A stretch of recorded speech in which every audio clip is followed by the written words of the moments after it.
इस चैप्टर का करते हैं श्री गणेश। तो आज हमारे पास चैप्टर है अकाउंट्स एंड ऑडिट, और फटाफट करेंगे, जितना एग्जाम में आता है उस पर ही फोकस करेंगे। आईसीएस साइन है ना, 4 सेक्शंस के आगे बढ़ना ही नहीं है। सेक्शन 139, 140, 141 और 144, बस ये 4 सेक्शन पेपर सेटर के प्यारे हैं, दुलारे हैं। ये 4 सेक्शन सॉलिड कर लो और रट्टा नहीं मारना है, मतलब इंटरप्रिटेशंस कर लो बढ़िया वाली, बढ़िया वाली इंटरप्रिटेशंस कर लो इन 4 सेक्शंस के अंदर। तो सेक्शन 141 से मैं शुरुआत करवाने जा रहा हूँ आपको। और व्हेन आई एम टॉकिंग, तो श्री गणेश करें। तो फाइनली, जैसे मैं हमेशा बोलता हूँ, अब हम नए चैप्टर का श्री गणेश कर रहे हैं। फास्ट रिवीजन भी करेंगे और साथ साथ हम एग्जाम क्वेश्चंस भी करेंगे। और एग्जाम क्वेश्चन सिर्फ 4 सेक्शंस में आते हैं, 139, 140, 141 एंड 144। और एक चीज बोलूं यहाँ पर, सेक्शन वाइज 139 से शुरू करके सेक्शन 148 तक जाता है वैसे ये ऑडिट और ऑडिटर का चैप्टर, लेकिन सारे सेक्शन नहीं आते ना एग्जाम में। 139 से 148 सारे नहीं आते। पेपर चेकर का अभी बाकी सेक्शंस भी मैं ऊपर से गो थ्रू करवा दूंगा आपको फटाफट वाला, लेकिन ज्यादा फोकस और बाल की खाल और एग्जाम क्वेश्चंस तो 4 सेक्शंस में से हैं, 139, 140, 141 और 144। बाकी गारंटी कोई नहीं होती, पेपर चेकर पेपर सेटर इधर उधर से भी पूछ सकता है जो आज तक नहीं पूछा।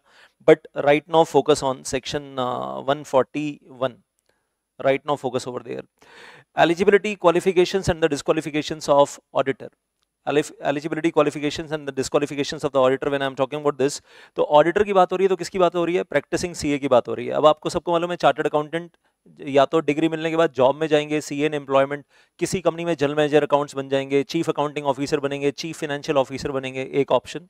ऑप्शन 2, और भी बड़ी सारी ऑप्शन होती हैं। एक ऑप्शन 2 है, जॉब में तो ऑप्शन ही ऑप्शन है। ऑप्शन 2 कि वो अपनी खुद की प्रैक्टिस शुरू कर लेते हैं, प्रैक्टिसिंग चार्टर्ड अकाउंटेंट बन जाते हैं और सर्टिफिकेट ऑफ प्रैक्टिस लेते हैं।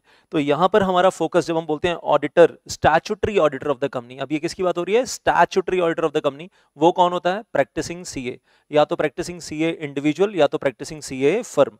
तो सिर्फ कौन लोग स्टैट्यूटरी ऑडिटर बन सकते हैं?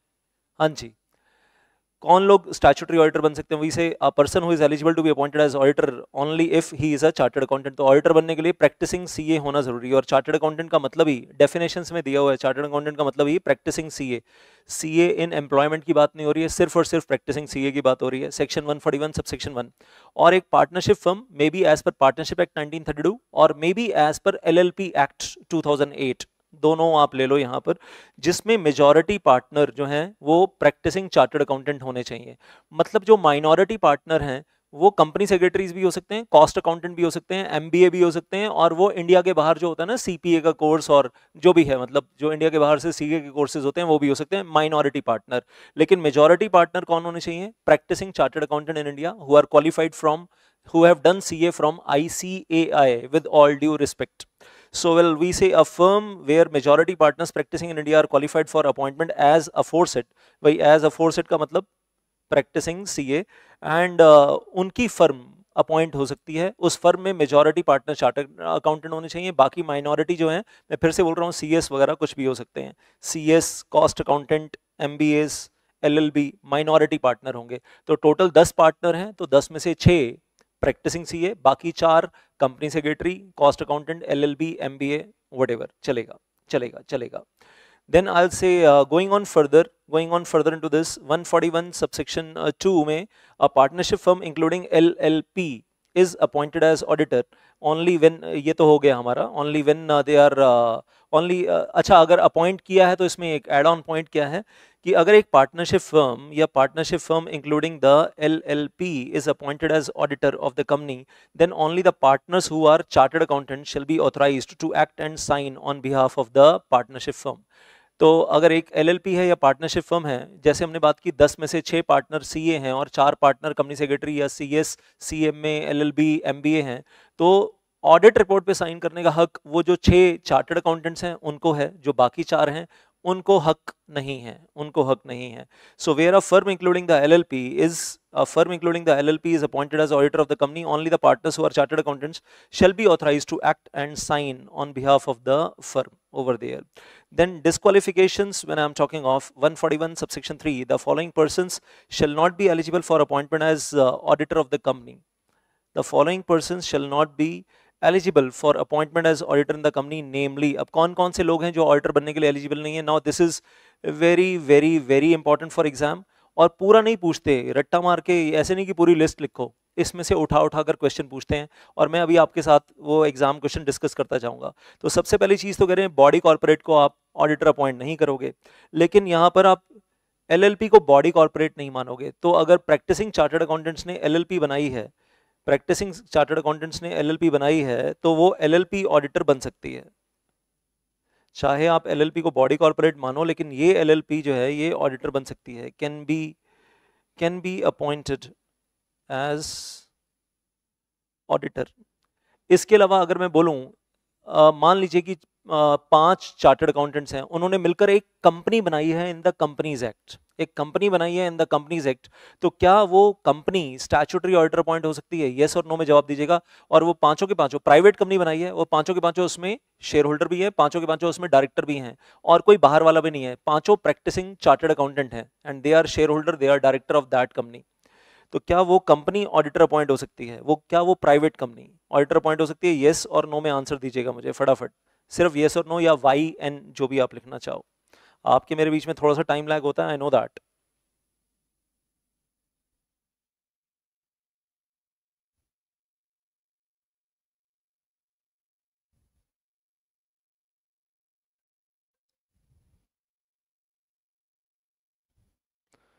तो लाइन लगाकर आंसर आ रहे हैं no no no no no, तो the correct answer is no, भाई कंपनी नहीं बन सकती।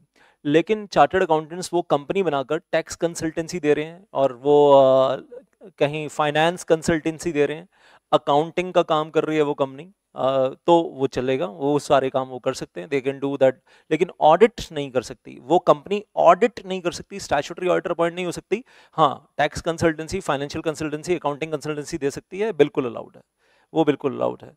तो पता चला कि चार्टर्ड अकाउंटेंट्स ने क्या किया है, चार्टर्ड अकाउंटेंट्स ने अपना खुद का इनकम टैक्स लायबिलिटी रिड्यूस करने के लिए एक तरफ पार्टनरशिप फर्म बना लिया है ऑडिट्स करने के लिए, स्टैट्यूटरी ऑडिट्स करने के लिए, दूसरी तरफ प्राइवेट कंपनी बना ली है जिसमें सारी कंसल्टेंसी फीस आती है, और इनकम 2 पार्ट्स में डिवाइड हो गई, एक तरफ पार्टनरशिप फर्म, एक तरफ कंपनी, तो इनकम टैक्स लायबिलिटी रिड्यूस हो जाएगी। इनकम एक जगह होती सारी की सारी, फर्म भी सारे काम कर सकती है कंसल्टेंसी वाले, लेकिन करेंगे नहीं ना उसमें, तो इनकम एक जगह आएगी तो सारी इनकम बढ़ जाएगी, इनकम टैक्स लायबिलिटी बढ़ जाएगी, तो इसलिए इनकम को 2 जगह डिवाइड कर लेते हैं इस तरीके से। बात समझ में आ रही है? और टैक्स प्लानिंग कर पाएंगे, खर्चे भी 2 जगह दिखाएंगे, एक्सपेंसेस भी 2 जगह दिखाएंगे। सो चार्टर्ड अकाउंटेंट्स डू दैट। चलिए आगे बढ़ते हैं। देन पॉइंट बी, ये एग्जाम में आ चुका है क्वेश्चन, और सीधा एग्जाम में क्वेश्चन आया, कंपनी में एक व्यक्ति जो जनरल मैनेजर अकाउंट्स है पिछले 5 साल से, और अभी भी है, जनरल मैनेजर अकाउंट्स है कंपनी के अंदर, पिछले 5 साल से हमारी कंपनी में चला आ रहा है, या कंपनी का ऑफिसर, तो सेक्शन 2 क्लॉज 59, आपको मालूम है ऑफिसर में तो डायरेक्टर, द मैनेजर, ये लोग आते ही हैं, शेडो डायरेक्टर भी आता है, so well all type of directors, section 2 clause 59, तो ये लोग कंपनी में ऑडिटर अपॉइंट नहीं हो सकते। तो एग्जाम में क्वेश्चन क्या आया, जनरल मैनेजर अकाउंट है कंपनी का, can he be appointed as auditor of the company, yes और नो? तो आंसर इज नो, भाई वो कंपनी का एम्प्लॉय है जनरल मैनेजर अकाउंट्स, और क्वालिफाइड सीए है, he is a chartered accountant, लेकिन भाई कंपनी में एम्प्लॉय है, तो he can not be appointed as statutory auditor. Give me a thumbs up, समझ में आ रही है बात? Got that? Give me a thumbs up. Then point C, well, person who is partner or who is in the employment of an officer or employee of the company, company, ऊपर point B में कौन disqualified थे? Officer employ जो है वो auditor नहीं बन सकते। सी में कौन डिस्क्वालीफाइड है? उन ऑफिसर एम्प्लॉयज के आगे उनके खुद के पार्टनर्स हैं या उनके पर्सनल एम्प्लॉयज हैं, अगर वो भी प्रैक्टिसिंग सीए हैं तो वो प्रैक्टिसिंग सीए होते हुए भी कंपनी में ऑडिटर नहीं बन सकते। आई होप बात समझ में आ रही है आपको, नहीं तो उसको चार्ट वाइज फॉर्म में ऐसे देख लेते हैं हम फटाफट। हमारी कंपनी है XYZ लिमिटेड, और हमारी कंपनी में ऑफिसर एम्प्लॉय है mister A officer employee, and then I will say practising, he is a practising CA, may be part time director है हमारी कंपनी का, may be part time director हमारी company का, and he is a practising CA. तो सबसे पहले तो वो ऑडिटर अपॉइंट नहीं हो सकता अगर वो हमारी कंपनी का ऑफिसर एम्प्लॉय है। नंबर 2, अब वो मिस्टर ए जो है उसके नीचे काम करने वाला एक मिस्टर बी है जो उसका पर्सनल एम्प्लॉय है, लेकिन वो भी प्रैक्टिसिंग सीए है, क्वालिफाइड सीए है, वो भी हमारी कंपनी में ऑडिटर अपॉइंट नहीं हो सकता। या जो मिस्टर ए है हमारी कंपनी का ऑफिसर एम्प्लॉय किसी पार्टनरशिप फर्म में, सीए फर्म में पार्टनर है, और उस सीए फर्म का कोई दूसरा पार्टनर है, तो जो दूसरा पार्टनर है एक दूसरी सीए फर्म में पार्टनर है, बात समझ में आ रही है, वो जो हमारी कंपनी का डायरेक्टर है, प्रैक्टिसिंग सीए, किसी फर्म में पार्टनर है सीए फर्म में, और उस सीए फर्म का कोई दूसरा पार्टनर मिस्टर सी है, तो वो सी जो है प्रैक्टिसिंग सीए है, लेकिन वो भी हमारी कंपनी का ऑडिटर अपॉइंट नहीं हो सकता। तो ये चीज़ें एग्जाम में इसी तरीके से पूछेंगे और आपको घुमा देंगे थोड़ा सा, और स्ट्रेट क्वेश्चन नहीं आता है इसमें। एग्जाम में ना हमेशा यही पूछेंगे येस नो में आंसर दो, ऐसे ही क्वेश्चन आते हैं एग्जाम में, येस नो में आंसर दो। तो I say point B no, point C also no. आपको आई होप सब लोगों ने पहले भी पढ़ाई हुआ है, याद आ ही गया होगा सबको। नेक्स्ट वन पॉइंट डी भी एग्जाम में आ चुका है, और पॉइंट डी पे भी अभी आपको बताता हूँ एग्जाम में क्या क्वेश्चन अलग से आते हैं सेपरेट। D1 भी एग्जाम में आ चुका है, इसका प्रोवाइजो भी एग्जाम में आ चुका है, D2 भी एग्जाम में आ चुका है, सेपरेट सेपरेट एग्जाम क्वेश्चंस आ चुके हैं। So now talking about that, well हाँ जी, माधुरी पूछ रही है sir past employee of the company क्या अपॉइंट हो सकता है ऑडिटर? तो आंसर इज यस, मना नहीं है यहाँ पर, लेकिन मैं ज्यादा बाल की खाल में अभी जाऊंगा नहीं। तो a person who is present officer, a person who is present officer, a person who is present employee, इनके लिए तो लॉ मेकर ने मना कर रखा है। अब आपने पास्ट एम्प्लॉय के बारे में पूछा, मैं कुछ केसेस में मुझे गलत लगता है, लेकिन legally speaking as per company law past employee can be appointed, past officer can be appointed. लेकिन मैं अभी बाल की खाल में नहीं जाना चाहता हूं, और वो उतना टाइम नहीं है अभी हमारे पास, और हम फुल कोर्स तो कर नहीं रहे ना, अभी रिवीजन कर रहे हैं, तो let us stick to the exam questions and फटाफट वाला revision. A person a practising CA who और हिज रिलेटिव और पार्टनर, अब 3 लोगों के ऊपर रिस्ट्रिक्शन लगा दी है। जो व्यक्ति खुद प्रैक्टिसिंग सीए है और ऑडिटर बनना चाहता है वो, या उसका कोई relative, relative as per section 2 clause 77, relatives, कुछ रिलेटिव्स के नाम लिख दो अगर आपको याद हो तो चैट में लिख देना, या फिर उनका पार्टनर। तो प्रैक्टिसिंग सीए या उनका रिलेटिव, मैंने बताया हुआ रिलेटिव पहले डायरेक्टर में बताया था पूरा का पूरा अच्छा खासा सब लंबा चौड़ा, या उनका रिलेटिव या फिर उनका पार्टनर जो है, he is holding security in the company, security interest in number 1 the company, number 2 subsidiary company, number 3 holding company, number 4 associate company, number 5 subsidiary company of that holding company। वो व्यक्ति मतलब security hold नहीं करेगा, कोई भी security 1 रुपए की भी होल्ड नहीं करेगा, नॉट इवन ₹1, 1 रुपए की सिक्योरिटी भी होल्ड नहीं करनी है, नॉट इवन ₹1, ना तो कंपनी में, ना होल्डिंग कंपनी में, ना सब्सिडी कंपनी में, ना एसोसिएट कंपनी में, और ना ही उस होल्डिंग कंपनी की कोई और सब्सिडी कंपनी है उसमें। तो डायग्रामेटिकली अगर देखें यहाँ तो इट लुक्स लाइक दिस। जो व्यक्ति नंबर 1, जो व्यक्ति ऑडिटर बनना चाहता है, mister Y the practising CA, ना उसका कोई पार्टनर ना उसका रिलेटिव, कहाँ कहाँ पर सिक्योरिटी होल्ड नहीं करेंगे? जिस कंपनी में, आवर कंपनी का नाम ए लिमिटेड, हमारी कंपनी में जहां वो ऑडिटर बनना चाहता है वहां पर भी होल्ड नहीं करेंगे। हमारी कंपनी की होल्डिंग कंपनी है हमारे ऊपर एच लिमिटेड, उसमें भी नहीं करेंगे। सब्सिडरी कंपनी है एस लिमिटेड, उसमें भी नहीं करेंगे। हमारी कंपनी की कोई एसोसिएट कंपनी है एक्स वाई जेड लिमिटेड, ए लिमिटेड की एसोसिएट, उसमें भी सिक्योरिटी होल्ड नहीं करेंगे। और हमारी कंपनी की जो होल्डिंग कंपनी है, उस होल्डिंग कंपनी की कोई अदर सब्सी है, another subsidiary of H Alpha Limited, another subsidiary of H, उसमें भी शेयर होल्ड नहीं करेंगे, not even 1 share.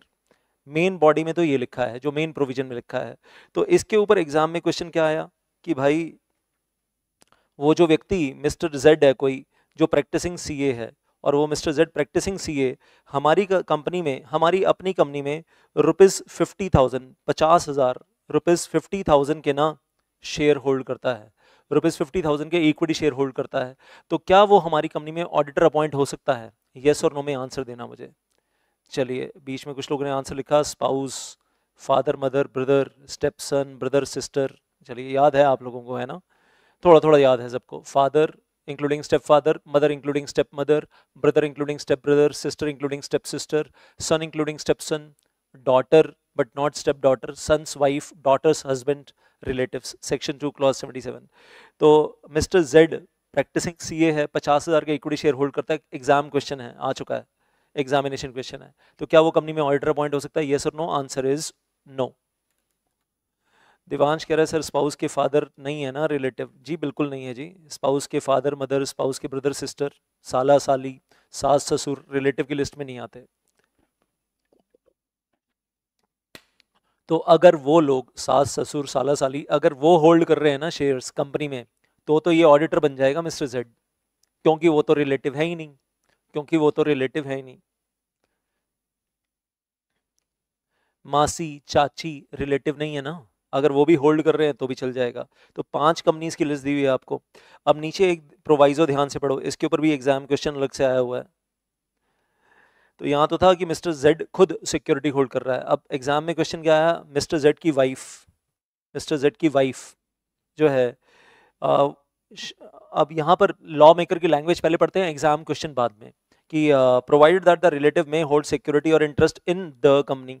Holding company subsi company की बात नहीं हो रही है, एसोसिएट कंपनी की बात नहीं हो रही है, होल्डिंग की किसी और सबसी की बात भी नहीं हो रही है, सिर्फ द कंपनी की बात हो रही है जिसमें वो ऑडिटर बनना चाहता है। यही होती है बाल की खाल, ध्यान से लॉ को बेरेक्ट में से पढ़ना।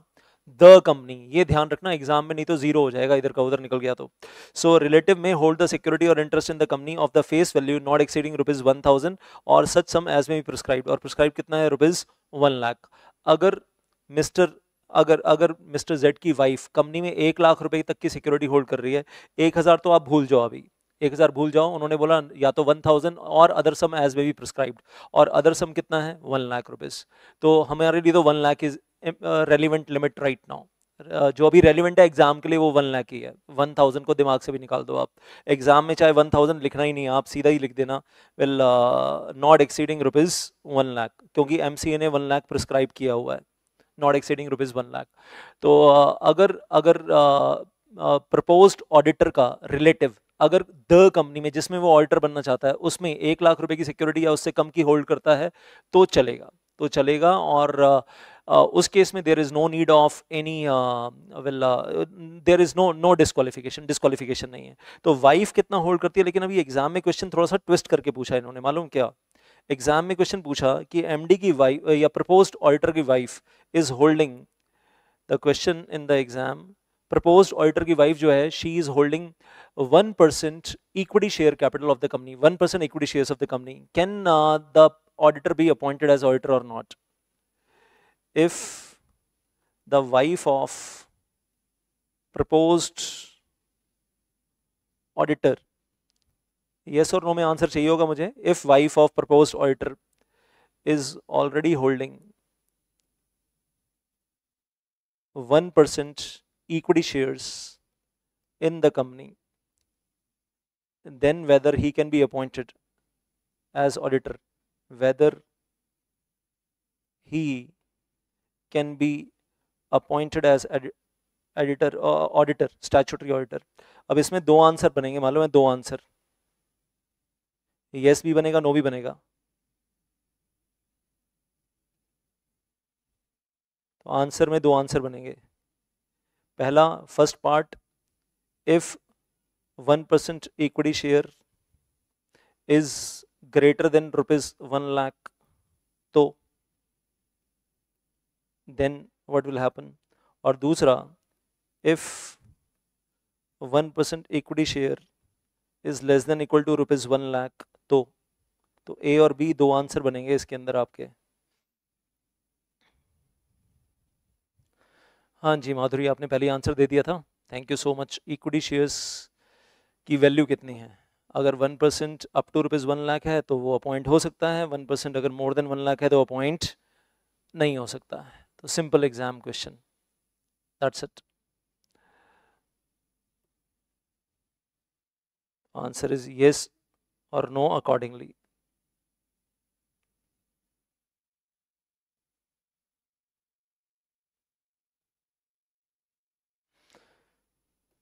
अभी वेल आई से बाल की खाल निकालने का टाइम नहीं है, मेरा फुल बैच होता तो मैं इसके ऊपर, इस एक सेक्शन के ऊपर 2 घंटे लगाता। अभी जो मैं बता रहा हूँ वो सुन लो अभी।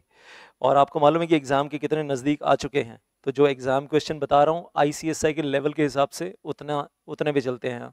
Then going on further, well I say नहीं तो मैं डायग्राम के अंदर बहुत कुछ घुमाता आपको और बहुत सारी चीज़ें दिखाता।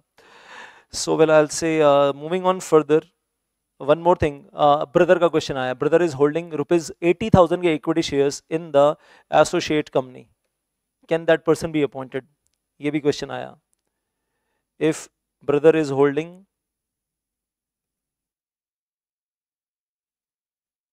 shares of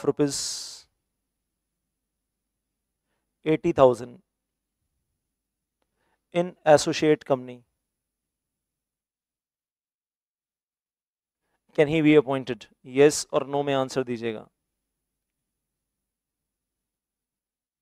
अगर मैं इसी क्वेश्चन को ही चेंज कर दूं, ब्रदर भी क्या करना है, वाइफ ही रखो।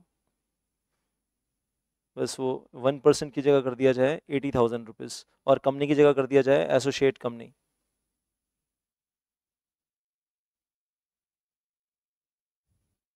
तो येस और नो, ये भी एग्जाम में क्वेश्चन आ चुका है।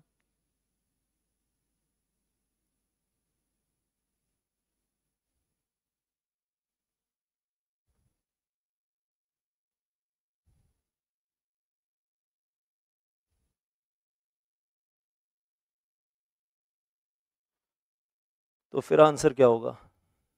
तो answer is clear no in that case, क्योंकि द कंपनी के लिए अलाउ किया है ना, एसोसिएट कंपनी के लिए तो किया नहीं है। अब इस केस में तो आंसर नो हो जाएगा। द कंपनी में भाई यहाँ फंस मत जाना एग्जाम में, द कंपनी में 1 लाख तक अलाउड है, एसोसिएट कंपनी में 1 शेयर भी अलाउड नहीं है, होल्डिंग कंपनी में 1 शेयर भी अलाउड नहीं है, सब्सी कंपनी में 1 शेयर भी अलाउड नहीं है, होल्डिंग कंपनी की कोई और सब्सी है उसमें 1 शेयर भी अलाउड नहीं है। बस मार्क्स इधर के उधर हो जाएंगे। 2 नंबर का क्वेश्चन होता है ये, 2-2 नंबर के क्वेश्चन आते हैं, 2-2 नंबर के 3 क्वेश्चन बनाकर ना एक बना देंगे 6 नंबर का question. 6 marks question, 3 parts, 2 marks each. बस 2 के 0, 2 के 0, या 2 में से 2 या 2 के 0। और होना क्या है?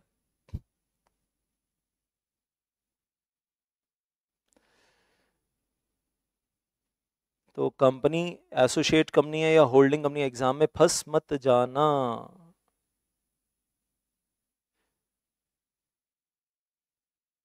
रट्टा मारने वालों का काम चलेगा नहीं है एग्जाम में, रटने का काम चलेगा नहीं। प्रोवाइजो ढंग से पढ़ लेना, वो मैंने पहले भी जोर दिया। रिलेटिव्स को द कंपनी में अलाउड है जिसमें प्रपोज ऑडिटर ऑडिटर बनना चाहता है, रिलेटिव्स को दूसरी कंपनीज में अलाउड नहीं है। होल्डिंग सब्सी वो तो ऊपर पहले ही मना था कि 5 कंपनीज में मना है, प्रोवाइजो ना होता तो कहीं भी अलाउड नहीं होता। अब समझाने का उतना टाइम नहीं है मेरे पास, अगर आप अटक रहे हो तो आप वीडियो दोबारा देख लेना। मैंने पूरा समझाया अभी थोड़ी देर पहले कि वो प्रैक्टिसिंग सीए खुद, उसका रिलेटिव, उसके पार्टनर क्या क्या नहीं करेंगे और कौन कौन सी कंपनी में नहीं करेंगे।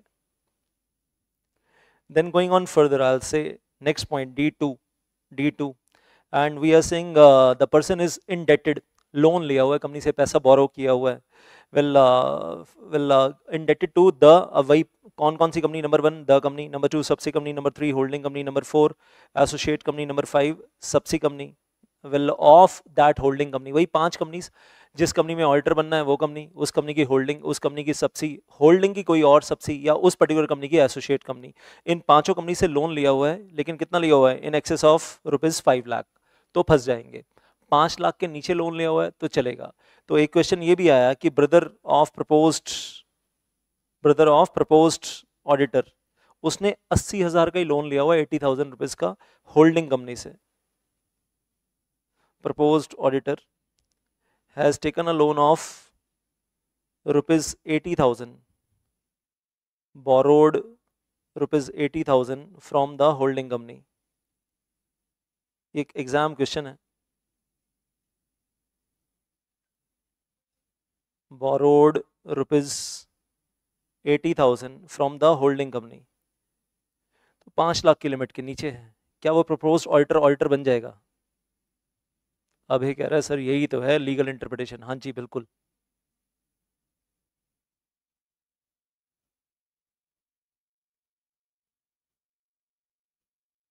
Very good, very good Divansh.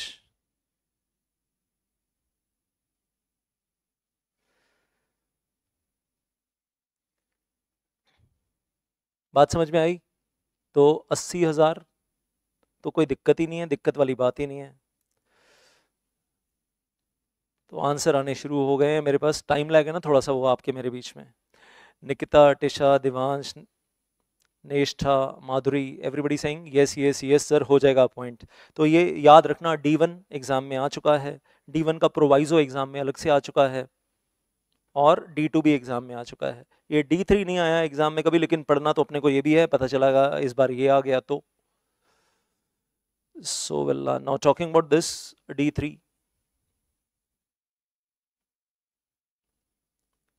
Just a sec.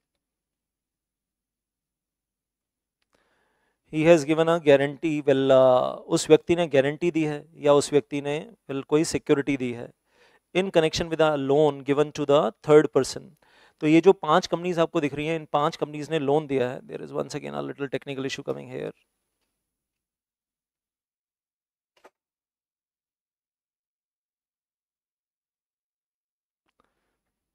I hope now it is stable. Yep.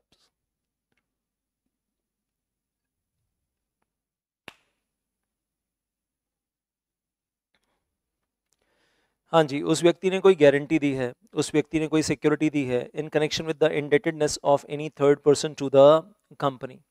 And we are saying or its subsidiary company or its holding associate subsidiary of such holding company for such amount as may be prescribed. और वो कितने कितने loan के लिए, 1 लाख से ऊपर वाले loan के लिए, मोर देन ₹1 लाख वाले लोन के लिए. तो जो गारंटर है जिसने गारंटी दी हुई है या अपनी प्रॉपर्टी के ऊपर, अपनी हाउस प्रॉपर्टी के ऊपर मॉर्गेज दिया है, कोलेटरल दिया है, अगर ये ऊपर वाली 5 कंपनीज ने किसी और को लोन दिया है 1 लाख रुपए का, तो वो व्यक्ति ऑडिटर नहीं बन सकता. या उसके रिलेटिव ने दिया या उसके पार्टनर ने दिया है, वो आपको पता ही है, तो वो व्यक्ति ऑडिटर नहीं बन सकता. Then we can move further.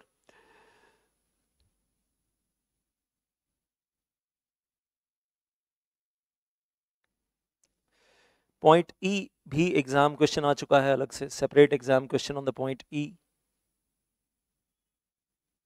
This is also examination question separately asked in the exam. तो 141 सबसेक्शन 3 पूरा नहीं पूछते, मतलब पार्ट्स में पूछते हैं. जस्ट अ सेक.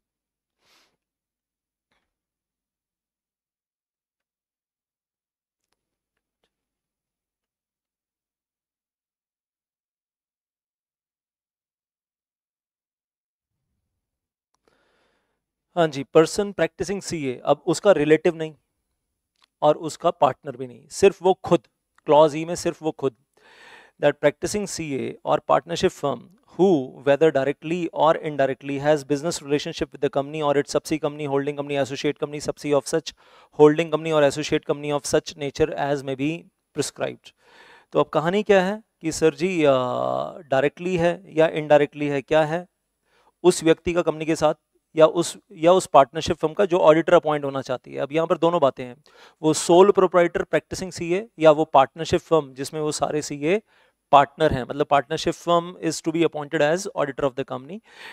तो उसका डायरेक्टली या इनडायरेक्टली हमारी कंपनी के साथ बिजनेस रिलेशनशिप है, और इट्स सबसी कंपनी और होल्डिंग कंपनी और एसोसिएट कंपनी, वही 5 कंपनीज हैं, the company, subsi company, holding company, associate company या होल्डिंग कंपनी की कोई और subsi company of such nature as may be prescribed. तो फिर वो चार्टर्ड अकाउंटेंट या वो प्रैक्टिसिंग सीए फर्म हमारी कंपनी में ऑडिटर अपॉइंट नहीं हो सकते. ये भी एग्जाम में आया हुआ है. अब इसमें लेकिन ध्यान से सुनना मेरी बात, very very very important. Business relationship में ऑब्वियसली बिजनेस तो बिजनेस होता है, ये सबको समझ में आ रहा है, लेकिन इसमें कुछ एक्सेप्शंस हैं जिनको बिजनेस रिलेशनशिप नहीं माना जा रहा है.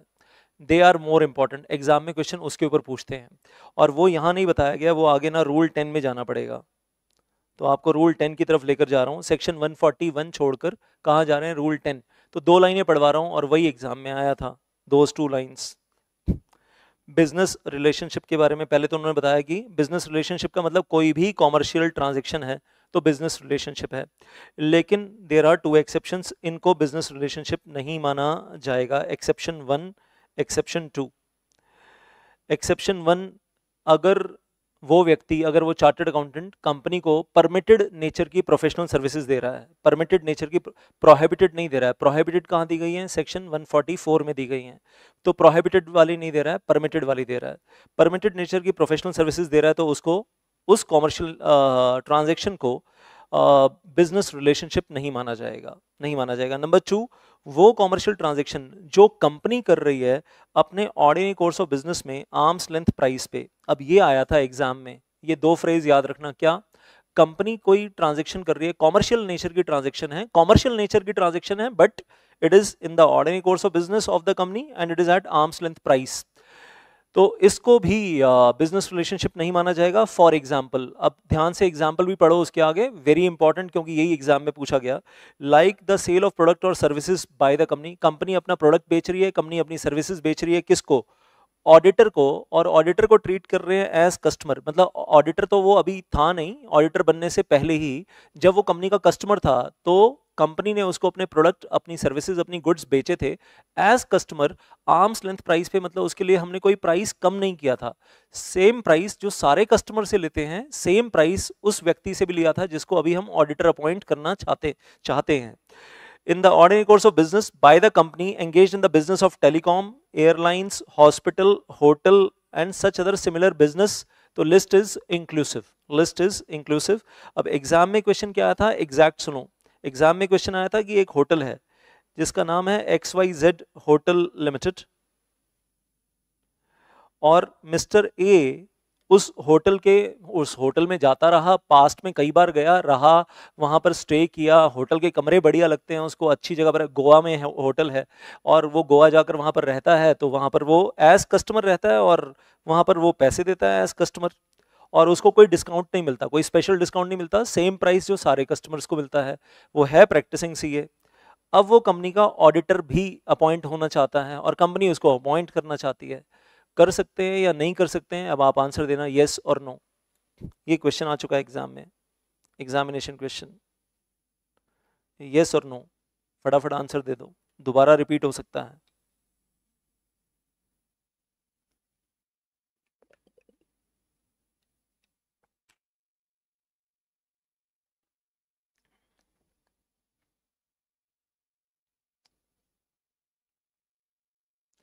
येस और नो, आंसर आने शुरू हो गए मेरे पास लाइन से, येस येस येस, हाँ जी येस, हाँ जी, Nikita, Neshtha, Swati, Devansh, Manjeet, Rakesh, everybody saying yes yes yes, तो आंसर इज यस, एग्जाम्प्ट हो गया। तो यही एग्जाम में क्वेश्चन आया हुआ है। Sandeep, so well, thank you for giving the answers in the line, और बाकी लोगों के भी आ रहे हैं अब। वेल खैर, मैं सबके नाम नहीं पढ़ सकता हूँ, अभी इधर आ जाइए। द पर्सन हुज रिलेटिव, अब ये एग्जाम में आया नहीं लेकिन पता होना ही चाहिए, whose relative is director in the company और who is in the employment of the company as KMP। तो जिसका रिलेटिव कंपनी में डायरेक्टर है या KMP है, वो व्यक्ति जो है वो कंपनी में ऑडिटर अपॉइंट नहीं हो सकता। पहले बात हो रही थी कि अगर वो व्यक्ति जो प्रैक्टिसिंग CA है वो खुद कंपनी में ऑफिसर एम्प्लॉय है तो अपॉइंट नहीं हो सकता। और F में बात हो रही है वो खुद नहीं, उसकी वाइफ, उसका ब्रदर, उसकी सिस्टर, उसके फादर, वो कंपनी में डायरेक्टर हैं या फिर कंपनी में KMP हैं तो अपॉइंट नहीं हो सकता। तो अगर मैं पूछूं कि मिस्टर जेड की वाइफ कंपनी में KMP है या डायरेक्टर है, तो क्या मिस्टर जेड जो कि प्रैक्टिसिंग CA है, क्या वो ऑडिटर अपॉइंट हो सकता है? Answer is no. क्यों? क्योंकि वाइफ कंपनी में बुक्स ऑफ अकाउंट्स में एंट्री घुमा रही है, सारी गड़बड़ियां कर रही है, और हस्बैंड जाकर ऑडिट कर रहा है, तो हस्बैंड को बोल दिया कि चुप रहना और अपनी ऑडिट रिपोर्ट में लिखना सब बढ़िया है, बैलेंस शीट में, पीनल अकाउंट में कोई गड़बड़ नहीं है, बुक्स में कोई गड़बड़ नहीं है। तो ये तो मियाँ बीवी मतलब फ्रॉड ही कर लेंगे मिलकर फिर, तो इसलिए अलाउड नहीं है क्लॉज F। क्लॉज G, अगर कोई व्यक्ति चार्टर्ड अकाउंटेंट है लेकिन फुल टाइम एम्प्लॉयमेंट में है तो वो ऑडिटर अपॉइंट नहीं हो सकता। और अगर मैं दूसरी चीज़ बोलूँ यहाँ पर, जो इसका सही इंटरप्रिटेशन और के बाद वाला जो सही इंटरप्रिटेशन ICAI ने दिया है, क्योंकि यहाँ जो लॉ मेकर ने लिखा है ना, लॉ मेकर की लैंग्वेज में ही लॉ मेकर ने गलत लिखा है, थोड़ा सा लैंग्वेज ही गलत है थोड़ी सी लॉ मेकर की, लेकिन ICAI ने इसके ऊपर ना बहुत बढ़िया सा गाइडलाइन दे दिया है, उसको देखकर एकदम समझ में आ जाता है। और वो I am thankful to ICAI कि कंफ्यूजन खत्म हो जाती है। उसमें उन्होंने बड़ा क्लियरली बता दिया कि अगर एक प्रैक्टिसिंग चार्टर्ड अकाउंटेंट है, सोल प्रोपराइटर है, तो वो maximum 20 public companies, private companies का ऑडिट करेगा, 20 से ज़्यादा का नहीं करेगा, 21st कंपनी में अपॉइंट नहीं होगा। और इसमें पब्लिक कंपनी भी आएगी, और वो प्राइवेट कंपनीज जिनकी पेड अप कैपिटल 100 करोड़ के ऊपर है उनकी बात हो रही है। OPC कंपनीज नहीं है, स्मॉल कंपनीज नहीं है, और वेल से डॉर्मेंट कंपनीज नहीं है, या वो प्राइवेट कंपनीज जिनकी पेड अप कैपिटल 100 करोड़ से नीचे है वो नहीं है, यहाँ पर उनको नहीं लेते हैं। तो फिलहाल किसकी बात हो रही है?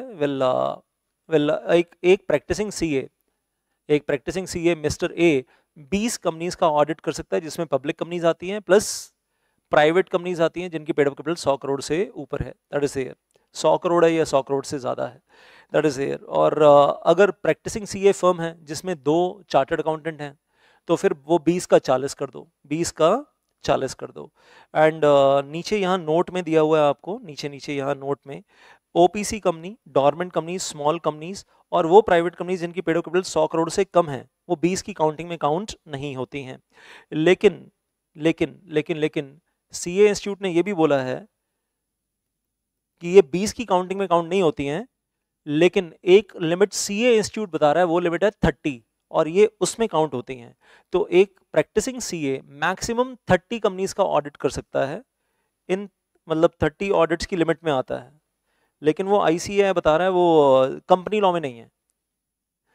तो उस 30 ऑडिट्स की लिमिट में ओपीसी कंपनी भी आती है, डॉर्मेंट कंपनी भी आती है, स्मॉल कंपनी भी आती हैं, और वो प्राइवेट कंपनी जिनकी पेड अप कैपिटल 100 करोड़ से कम है वो भी आती हैं। तो ये सब जो है वो आईसीएआई की तरफ से है। लेकिन ये 20 की लिमिट में काउंट नहीं होती हैं, ये जो कंपनीज आपको यहाँ दिख रही हैं। 20 की लिमिट में सिर्फ कौन काउंट होती हैं? पब्लिक कंपनीज और प्राइवेट कंपनीज जिनकी पेड अप कैपिटल 100 करोड़ या 100 करोड़ से ज़्यादा है। एग्जाम में क्वेश्चन आया नहीं कभी, क्या पूछ सकते हैं?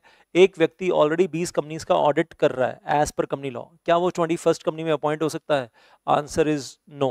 मतलब हाँ, 21st कंपनी अगर इन 4 कैटेगरीज में है तो यस, इन 4 कैटेगरीज के अलावा मतलब पब्लिक कंपनी है या प्राइवेट कंपनी अब वेल 100 करोड़ वाली है तो उसके लिए आंसर इज नो।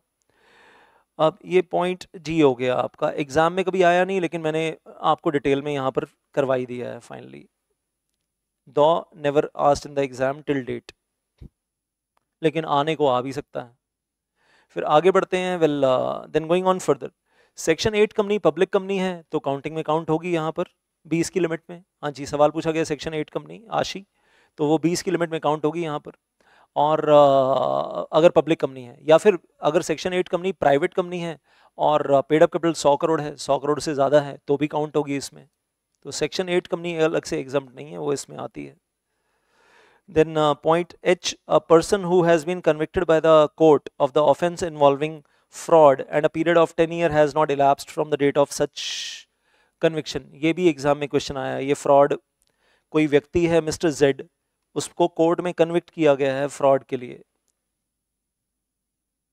और उसको फाइन हुआ है या जेल हुई है, कुछ भी हुआ है, लेकिन मिस्टर जेड को कोर्ट ने कन्विक्ट किया है किसी फ्रॉड के लिए। तो जिस दिन कोर्ट का ऑर्डर आया है, कन्विक्शन ऑर्डर आया है, उसके बाद 10 साल तक, उस ऑर्डर वाले दिन से 10 साल तक ऑल ओवर इंडिया वो किसी कंपनी का ऑडिटर अपॉइंट नहीं हो सकता है, नहीं हो सकता है। और अगर मैं पीछे बोलूं सत्यम कंप्यूटर्स के केस में, फिर आईएलएफएस के केस में, सत्यम कंप्यूटर्स और आईएलएफएस के केस में जो ऑडिट फर्म्स थी जिन्होंने ऑडिट किए थे, बहुत सारे चार्टर्ड अकाउंटेंट्स के ऊपर केस हुए कि आपने बैलेंस शीट के ऊपर लिख कैसे दिया कि बैलेंस शीट में कोई गड़बड़ नहीं है। तो बहुत सारे चार्टर्ड अकाउंटेंट्स के ऊपर केस बना और क्रिमिनल केसेस बने बहुतों के ऊपर, जेल हुई बहुतों को, जेल गए बहुत सारे चार्टर्ड अकाउंटेंट्स जो ऑडिटर्स थे उन कंपनीज में। तो एक बार वो कोर्ट का कन्विक्शन ऑर्डर आ गया तो उसके बाद 10 साल तक ऑडिटर वो व्यक्ति नहीं बन सकता जिसके अगेंस्ट ऑर्डर आया है। हाँ जी Sunny, 20 public companies plus 20 companies में पब्लिक प्लस प्राइवेट दोनों, प्राइवेट कौन सी वाली? More than 100 crore, more than 100 crore वाली, और बाकी वो 30 कंपनीज में तो मैंने आपको बता ही दिया। नहीं तो समझ में नहीं आया तो वीडियो दोबारा देख लेना एक बार और। Then I'll say point I, a person who directly or indirectly renders any services in section 144 to the company number 1, number 2 holding company, number 3 subsea company. और ये 144 अभी करेंगे। एग्जाम क्वेश्चन कम से कम 5 बार तो आ चुका है इसके ऊपर, 5 बार, 5 टाइम्स, 5 बार इसी के ऊपर कि ये व्यक्ति ऑडिटर अपॉइंट नहीं हो सकता। जो 144 वाली सर्विसेज जो अभी हम पढ़ने वाले हैं इसके बाद ही 144 वाली सर्विसेज अगर वो किसको दे रहा है, या तो द कंपनी को, या तो होल्डिंग कंपनी को, या तो सबसी कंपनी को, तो फिर वो द कंपनी में ऑडिटर अपॉइंट नहीं हो सकता, नहीं हो सकता। So for the purpose of this clause directly दे रहा है या इनडायरेक्टली दे रहा है वो भी, मतलब उसको भी अलग से मीनिंग दिया गया है, will be talking about this. बाकी हम ये कह रहे हैं कि अगर कोई व्यक्ति ऑडिटर अपॉइंट होने के बाद ऊपर दिए गए 141 सबसेक्शन 3 वाले ग्राउंड्स में बाद में फॉल करेगा तो उसका ऑफिस वेकेट हो गया। तो अगर प्रैक्टिसिंग चार्टर्ड अकाउंटेंट ऑडिटर बनने से पहले इन ग्राउंड्स में फॉल कर गया, अगर प्रैक्टिसिंग चार्टर्ड अकाउंटेंट ऑडिटर बनने से पहले इन ग्राउंड्स में फॉल कर गया तो वो ऑडिटर बनेगा नहीं। ऑडिटर अपॉइंट होने से पहले इन ग्राउंड्स में फॉल नहीं किया, ऑडिटर बन गया, टेन्योर 5 साल होता है ऑडिटर का, फिक्स टेन्योर 5 साल नॉर्मली जो हम बात करते हैं, लेकिन उस 5 साल के टेन्योर में टेन्योर चलते चलते बीच में उसने कंपनी से लोन ले लिया या उसके रिलेटिव ने कंपनी से लोन ले लिया 5 लाख से ज़्यादा, तो फिर ऑफिस वेकेट हो जाएगा। किसी भी ग्राउंड में फॉल कर गया ड्यूरिंग द टेन्योर तो ऑफिस वेकेट हो जाएगा। तो ये जो ग्राउंड्स आप पढ़ रहे हो 141 सबसेक्शन 3 में ABCDEF एंड सो ऑन, ये सारे के सारे ग्राउंड्स जो हैं अपॉइंटमेंट से पहले लग गए तो disqualified, A to I 9 grounds, 9 grounds हैं ए टू आई। अपॉइंटमेंट से पहले लग गए तो डिस्क्वालीफाइड है, अपॉइंट नहीं होगा। अपॉइंटमेंट से पहले नहीं लगे, अपॉइंट हो गया, ऑडिटर बन गया, उसके बाद 5 साल के टेन्योर के बीच में लग गए तो फिर office vacate, office vacate. I hope got that. Then going on further into this, rule 10 आपका मैंने पहले ही करवा दिया, वही जो अभी आप बातें कर रहे थे 1 लाख एंड ऑल दैट। अब इसमें एक पॉइंट जरूर अलग से हटके है, एग्जाम में कभी आया नहीं, और वो ये है कि रिलेटिव अगर 1 लाख से ऊपर अगर चला जाता है ना गलती से, अब ग्रेटर देन 1 लाख चला जाता है, तो भी ऑडिटर को एकदम से वेकेट नहीं करना, रिलेटिव को 60 डेज का टाइम देंगे कि भाई 1 लाख से नीचे आ जाओ, ताकि आपका रिलेटिव एज ऑडिटर कंटिन्यू करे। मतलब ये कब हो रहा है, ऑडिटर के ऑडिटर अपॉइंट होने के बाद ऑडिटर की वाइफ ने कंपनी में मान लो 1.5 लाख रुपए के शेयर्स खरीद लिए, द कंपनी में 1.5 लाख के शेयर्स खरीद लिए। अब उसको क्या बोल रहे हैं, मैडम फटाफट इसमें से 50,000 के शेयर बेचो, और 50,000 के शेयर बेच के 1.5 लाख से नीचे आ जाओ 1 लाख पे विद इन 60 डेज, ताकि आपका हस्बैंड एज ऑडिटर कंटिन्यू करता रहे। बात समझ में आ गई आप लोगों को? अगर वाइफ ने सेम कंपनी में, द कंपनी में, रिलेटिव ने, होल्डिंग सब्सिडी की बात नहीं हो रही है, द कंपनी, मैंने पहले भी बोला सेक्शन पढ़ते हुए जोर देकर, तो ये चीज़ें बहुत बहुत इंपॉर्टेंट हैं, ध्यान रखिएगा एग्जाम के लिए। लोन 5 लाख रुपए से ऊपर का है वेल तो फंसेंगे, 80,000 का लोन लिया एग्जाम में क्वेश्चन आया तो नहीं फंसेंगे, और गारंटी दी है मोर देन 1 लाख तो फंस जाएंगे, guarantee security, less than 1 lakh की गारंटी दी हुई है तो नहीं फंसेंगे। अब आ जाइए 144 में, नाउ टॉकिंग अबाउट दिस, तो बस ये थोड़ा सा याद रखिएगा, और ये भी थोड़ा सा याद रख सकें तो बहुत अच्छी बात है कि एक्सेस ऑफ 5 लाख है, एक्सेस ऑफ 1 लाख है, एग्जैक्ट 5 लाख है तो दिक्कत नहीं है, एग्जैक्ट 1 लाख है तो दिक्कत नहीं है, एक्सेस में जा रहे हैं तो दिक्कत है। अगर याद हो जाए तो बहुत ही अच्छी बात है। एग्जाम में पता चला उन्होंने बॉर्डर लाइन पे क्वेश्चन पूछ लिया जी, 5 लाख का लोन लिया हुआ है एग्जैक्ट, अब बताओ, तो नहीं फंसेंगे। या 1 लाख की एग्जैक्ट गारंटी दी हुई है तो नहीं फंसेंगे, उससे ज्यादा की है तो फिर disqualified. Section 144 once again I will say very very very important for exam. अब जस्ट अ सेक, जो मैं बोल रहा हूँ 5 बार तो एग्जाम में आ चुका है। सेक्शन 144, कंपनी का जो स्टैट्यूटरी ऑडिटर है वेल वो कुछ सर्विसेज जो हैं वो कंपनी को नहीं दे सकता है। An auditor appointed by the company shall provide only those services which are approved by the board of directors permitted services, but he shall not give the following services। अब वो कुछ ऐसी सर्विसेज हैं जो वो अपनी कंपनी को नहीं दे सकता, जिस कंपनी का वो ऑडिटर है। अब एक प्रैक्टिसिंग सीए एक कंपनी का ऑडिटर है तो उस सेम कंपनी को या फिर उसकी होल्डिंग कंपनी को, नंबर 1 द कंपनी को, नंबर 2 होल्डिंग कंपनी को, नंबर 3 सब्सी कंपनी को, और एग्जाम में ये तीनों पूछते हैं, कंपनी भी पूछते हैं, होल्डिंग कंपनी भी पूछते हैं, सब्सी कंपनी भी पूछते हैं, कि वो तीनों में से किसी एक को दे सकता है, तो आंसर इज नो। इन तीनों कंपनीज को कुछ सर्विसेज नहीं देगा। तो एक पर्टिकुलर कंपनी मान लीजिए ए लिमिटेड है, ए लिमिटेड के ऊपर होल्डिंग कंपनी एच लिमिटेड और ए लिमिटेड की सब्सिडरी कंपनी एस लिमिटेड। अब जो ए लिमिटेड का ऑडिटर है वो नीचे दी गई सर्विसेज जो अभी हम पढ़ेंगे वो ना तो ए लिमिटेड को दे सकता है, ना एच लिमिटेड को दे सकता है, और ना एस लिमिटेड को दे सकता है। अगर तीनों में से किसी एक को सर्विसेज दी तो उसका ऑफिस वेकेट हो जाएगा, वो वापस कहां चला जाएगा, 141 सबसेक्शन 3 और 141 सबसेक्शन 4 में चला जाएगा, और उस ऑडिटर का ऑफिस वेकेट हो जाएगा। और एक इसको उल्टा करके अगर बोलूं, उल्टा करके 141 सबसेक्शन 3 के साथ कनेक्ट करके, अगर कोई चार्टर्ड अकाउंटेंट है प्रैक्टिसिंग सीए और वो एक पर्टिकुलर कंपनी को या उसकी होल्डिंग या उसकी सब्सी कंपनी को ये वाली सर्विसेज पहले ही दे रहा है, ऑडिटर नहीं है वो, अगर कोई प्रैक्टिसिंग सीए ये वाली जो प्रोहिबिटेड सर्विसेज हैं वो पर्टिकुलर कंपनी को या उसकी होल्डिंग या उसकी सब्सी को पहले से दे रहा है और उसकी प्रोफेशनल फीस पहले से ले रहा है, तो क्या वो उस कंपनी का ऑडिटर बन पाएगा? यस और नो में आंसर दीजिएगा, यस और नो में आंसर दीजिएगा, give me the answer in yes और नो। और फिर मैं ये सर्विसेज की लिस्ट पढ़ता हूँ। I will wait a little, मुझे मालूम है थोड़ा सा टाइम लगेगा आपके बीच में और मेरे बीच में, तो I will wait a little for that, then I'll move on further। तो आंसर आने शुरू हो गए हैं। नो सर, टिशा, आशी सेइंग डिस्क्वालिफाइड। सर अगर वो ये सर्विसेज पहले से दे रहा है, और एग्जाम में याद रखना the company, holding company, subsi company, तीनों में से किसी को भी दे रहा है तो डिस्क्वालिफाइड। और ऑडिटर अपॉइंट हो चुका है कंपनी का, तो ऑडिटर अपॉइंट होने के बाद फिर वो द कंपनी को, उसकी होल्डिंग कंपनी को, उसकी सब्सी कंपनी को ये सर्विसेज बिल्कुल नहीं दे सकता, absolute prohibition.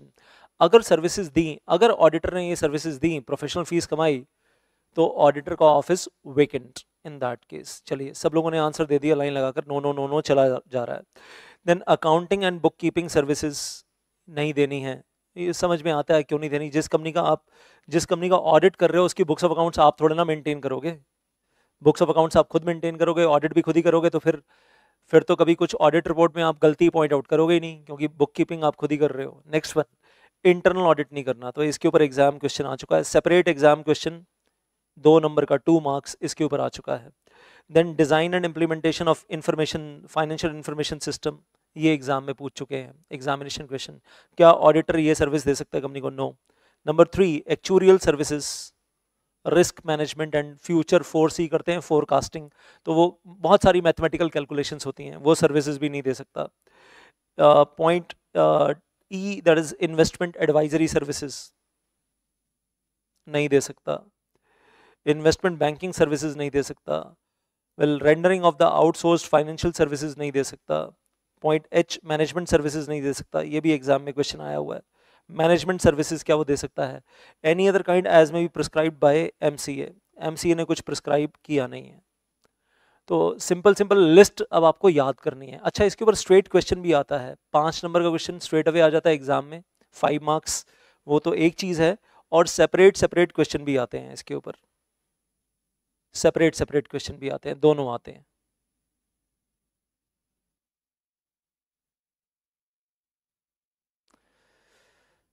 Then going on further into this, well I will say, तो ये हो गया सब कुछ आपका। मैं ये नीचे वाला मैं पढ़कर नहीं सुना रहा हूँ, डायरेक्टली और इनडायरेक्टली की मीनिंग है। वेल, एग्जाम में कभी पूछा नहीं है, तो I am not, full batch होता ये चैप्टर ऑडिटर का मतलब 16 आवर्स अप्रॉक्सीमेटली, 14 घंटे से 16 घंटे के बीच में, depending upon the number of queries in the batch, 14 से 16 घंटे डिटेल में जाता है। अभी तो हमें बस जल्दी है, फटाफट करना है बस इसको। देन 139, और 139 में 2-3 चीज़ें जो एग्जाम में पूछ लेते हैं। तो 139 मैं अब यहाँ से ना पढ़कर आपको सीधा सीधा चार्ट वाइज फॉर्म में दिखाने जा रहा हूँ। एग्जाम में कभी आया नहीं है, लेकिन 139 का श्री गणेश यही होता है कि जब भी ऑडिटर अपॉइंट कर रहे हैं प्रैक्टिसिंग सीए कंपनी में, तो अपॉइंटमेंट से पहले उससे रिटन कंसेंट लेंगे कि क्या आप हमारे ऑडिटर बनना चाहते हो। फिर उससे सर्टिफिकेट लेंगे एलिजिबिलिटी क्राइटेरिया का कि आप 141 में डिस्क्वालीफाइड तो नहीं हो, सेक्शन 141 में डिस्क्वालीफाइड नहीं हो। Certificate that the auditor is not going to exceed the limit of 20, आप 20 की लिमिट जंप तो नहीं करने वाले हो। तो ये सारी चीज़ें पहले अपॉइंटमेंट से पहले कर लेंगे। कंपनी ऑब्टेन करेगी ऑडिटर से, उसके बाद एनुअल जनरल मीटिंग में ओआर पास करेंगे अपॉइंटिंग द ऑडिटर, और टेन्योर है 5 साल फिक्स्ड, ना कम ना ज़्यादा। एग्जाम में मैक्सिमम नहीं लिखना, क्या लिखना है? एग्जैक्ट 5 ईयर्स, ना कम ना ज़्यादा, एग्जैक्ट 5 ईयर्स का टेन्योर है। और उसके बाद जब ओआर पास होगा जनरल मीटिंग में, एजीएम में, ऑर्डिनरी बिजनेस होते हैं ना 4, उनमें से एक होता है ये, 4 ऑर्डिनरी बिजनेस में से एक होता है। उसके बाद as soon as possible company shall inform the auditor about their appointment और अबाउट हिज अपॉइंटमेंट, कंपनी जल्दी से उसको इन्फॉर्म करेगी। And then within maximum 15 days company will file to the ROC form. ADT 1 हमेशा जाता है जब भी कोई ऑडिटर अपॉइंट होता है, फर्स्ट ऑडिटर, सब्सिक्वेंट ऑडिटर, और ये तो आप सब्सिक्वेंट ऑडिटर ही देख रहे हो, it is not first auditor. First auditor तो अलग कहानी है, ये तो जब फर्स्ट ऑडिटर का टेन्योर खत्म होता है और कंपनी की पहली एजीएम आती है, उस वक्त जो सब्सिक्वेंट ऑडिटर अपॉइंट होता है, ये उसकी कहानी है। तो फॉर्म एडीटी 1 हमेशा जाता है, first auditor, subsequent auditor, government companies, non government companies, सबके लिए। और ये जो चार्ट आप देख रहे हो, ये भी नॉन गवर्नमेंट कंपनीज के लिए है, this is non government companies. Devansh कह रहा है सर इस एक्सप्लेनेशन जो आपने पीछे छोड़ा उसमें आपने स्टूडेंट्स को एक बढ़िया वाला एग्जाम्पल दिया था भाई, बिल्कुल दिया था। वो फुल बैच में तो हम अलग ही होते हैं यार वो। अभी तो फटाफट बस ये है कि चलो एग्जाम वाली रिवीजन हो जाए और एग्जाम क्वेश्चन साथ साथ हो जाए। देन 139 सबसेक्शन 2 एग्जाम में पूछते हैं, any class of companies which, कुछ कंपनीज हैं जिनको ऑडिटर्स रोटेट करना जरूरी होता है। अब रोटेशन आप लोगों को मालूम है, सोल प्रोप्राइटर ऑडिटर है तो उसका टेन्योर एक बार होगा 5 साल का, फिर 5 साल का गैप, फिर उसको वापस रीअपॉइंट करो। अगर सीए फर्म है, पार्टनरशिप फर्म है, चार्टर्ड अकाउंटेंट्स की पार्टनरशिप फर्म है, तो आप उसको पहले 5 साल के लिए अपॉइंट करो, फिर 5 साल के लिए रीअपॉइंट करो, 5+5 10 ईयर्स जब कंप्लीट हो जाएंगे तो उसके बाद 5 साल का गैप देना है, और उसके बाद फिर आप वापस ले आओ 5 साल के लिए और 5+5 के लिए। तो वो अभी हम और डिटेल में जाएंगे रोटेशन में। कौन सी कंपनीज हैं जहां पर ऑडिटर को रोटेट करना जरूरी है और 5 साल का टेन्योर कंप्लीट हो जाए तो आप उसको रीअपॉइंट नहीं कर सकते? सकते, सोल प्रोप्राइटर है, या फिर सीए फर्म है और उसका 5+5 10 ईयर्स का टेन्योर कंप्लीट हो जाए, 10 साल का टेन्योर कंप्लीट हो जाए, तो आप उसको रीअपॉइंट नहीं कर सकते। तो number 1 all listed companies. Section 2 clause 52 मैंने आप लोगों को बोर्ड ऑफ डायरेक्टर्स के रिवीजन के टाइम पे करवाया था। वेल वुमेन डायरेक्टर पढ़ रहे थे जब, एंड वी डिड दैट, उस रिवीजन में भी करवाया था।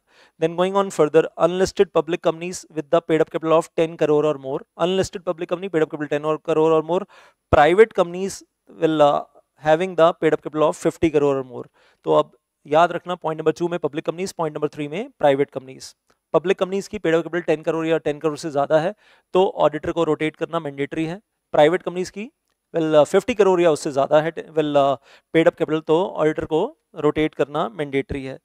All companies below the threshold limit of paid up capital threshold limit से कम है, पब्लिक कंपनी हो प्राइवेट कंपनी हो, थ्रेशोल्ड लिमिट से कम है।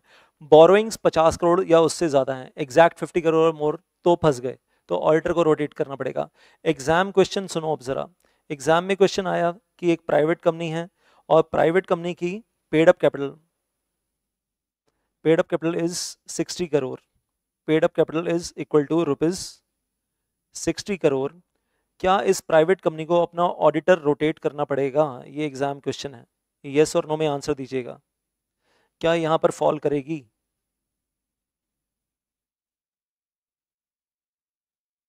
Weather the auditor has to be rotated. हाँ जी, क्या ऑडिटर रोटेट करना है? यस और नो में आंसर दीजिए, यस और नो। प्राइवेट कंपनी है और पेड अप कैपिटल जो है वो 50 करोड़ से कम है। सॉरी, कुछ गलत हो गया मेरे से यहाँ पर। बोरोइंग 60 करोड़ है, बोरोइंग 60 करोड़ है और पेड अप कैपिटल जो है वो तो 50 करोड़ से कम है। आई एम सॉरी, जल्दबाजी में गलत हो गया। बोरोइंग्स पेड अप कैपिटल जो है वो तो paid up capital is 40 crore, paid up capital is 40 crore लेकिन बोरोइंग्स 60 करोड़ हैं। ये क्वेश्चन था एग्जाम में। बोरोइंग 60 करोड़ की है, क्या इस प्राइवेट कंपनी को ऑडिटर रोटेट करना पड़ेगा?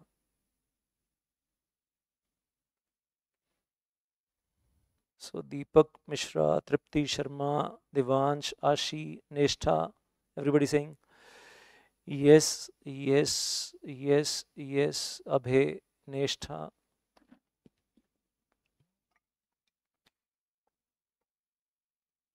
सनी, तो सबका आंसर यस चला आ रहा है, चला आ रहा है, चला आ रहा है। Thank you thank you thank you thank you. तो एग्जामिनेशन क्वेश्चन आया था इसके ऊपर and the answer is yes.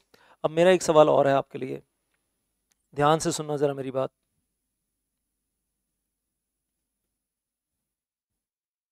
OPC company है आपकी और बोरोइंग्स 60 करोड़ हैं। ओपीसी कंपनी है और बोरोइंग्स आर 60 करोड़, तो क्या ऑडिटर रोटेट करना पड़ेगा?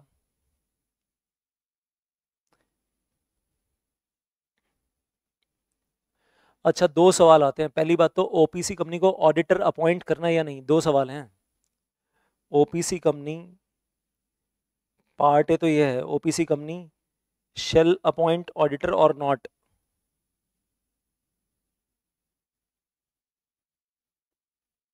अपॉइंट करना भी है या नहीं करना है? पार्ट बी में ये क्वेश्चन है, मतलब एक ही क्वेश्चन के दो पार्ट्स है, part A part B. Part A, part B, OPC company को, और मुझे आपसे चैट में भी आंसर ऐसी चाहिए, I will wait a little over here, important है। तो ओपीसी कंपनी को ऑडिटर अपॉइंट करना है या नहीं करना है, part A. Part B, OPC company की बोरोइंग्स हैं 60 करोड़,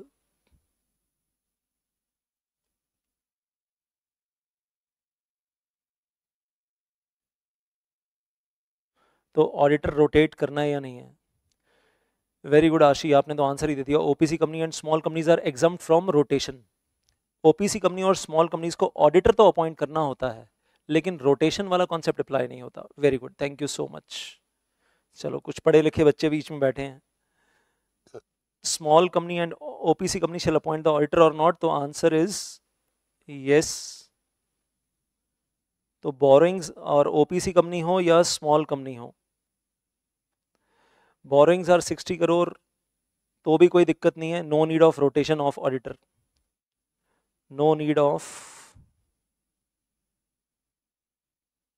रोटेशन ऑफ ऑडिटर, क्योंकि एग्जम्प्ट किया हुआ है इन दोनों को। एग्जाम में 2 बार क्वेश्चन आया हुआ है, 2 टाइम्स इन द एग्जाम। तो answer A yes, answer B no. Answer A yes, answer B no.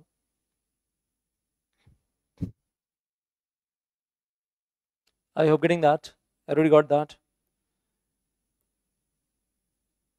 Then I can move on further. और रोटेशन का क्या मतलब होता है? अगर आपका प्रैक्टिसिंग सीए इंडिविजुअल ऑडिटर है, आपका जो ऑडिटर है वो एक इंडिविजुअल है, सोल प्रोप्राइटर है, auditor is a sole proprietor, तो maximum one tenure of 5 years, maximum one tenure of fixed 5 years, वो फिक्स्ड 5 years ही है, ना कम ना ज़्यादा। और उसके बाद then gap of 5 years, then gap of 5 years, और 5 साल के गैप के बाद वापस ले आओ, ऑडिटर अपॉइंट कर लो। फिर अगर आपकी, ये तो हो गया अगर सोल प्रोप्राइटर है।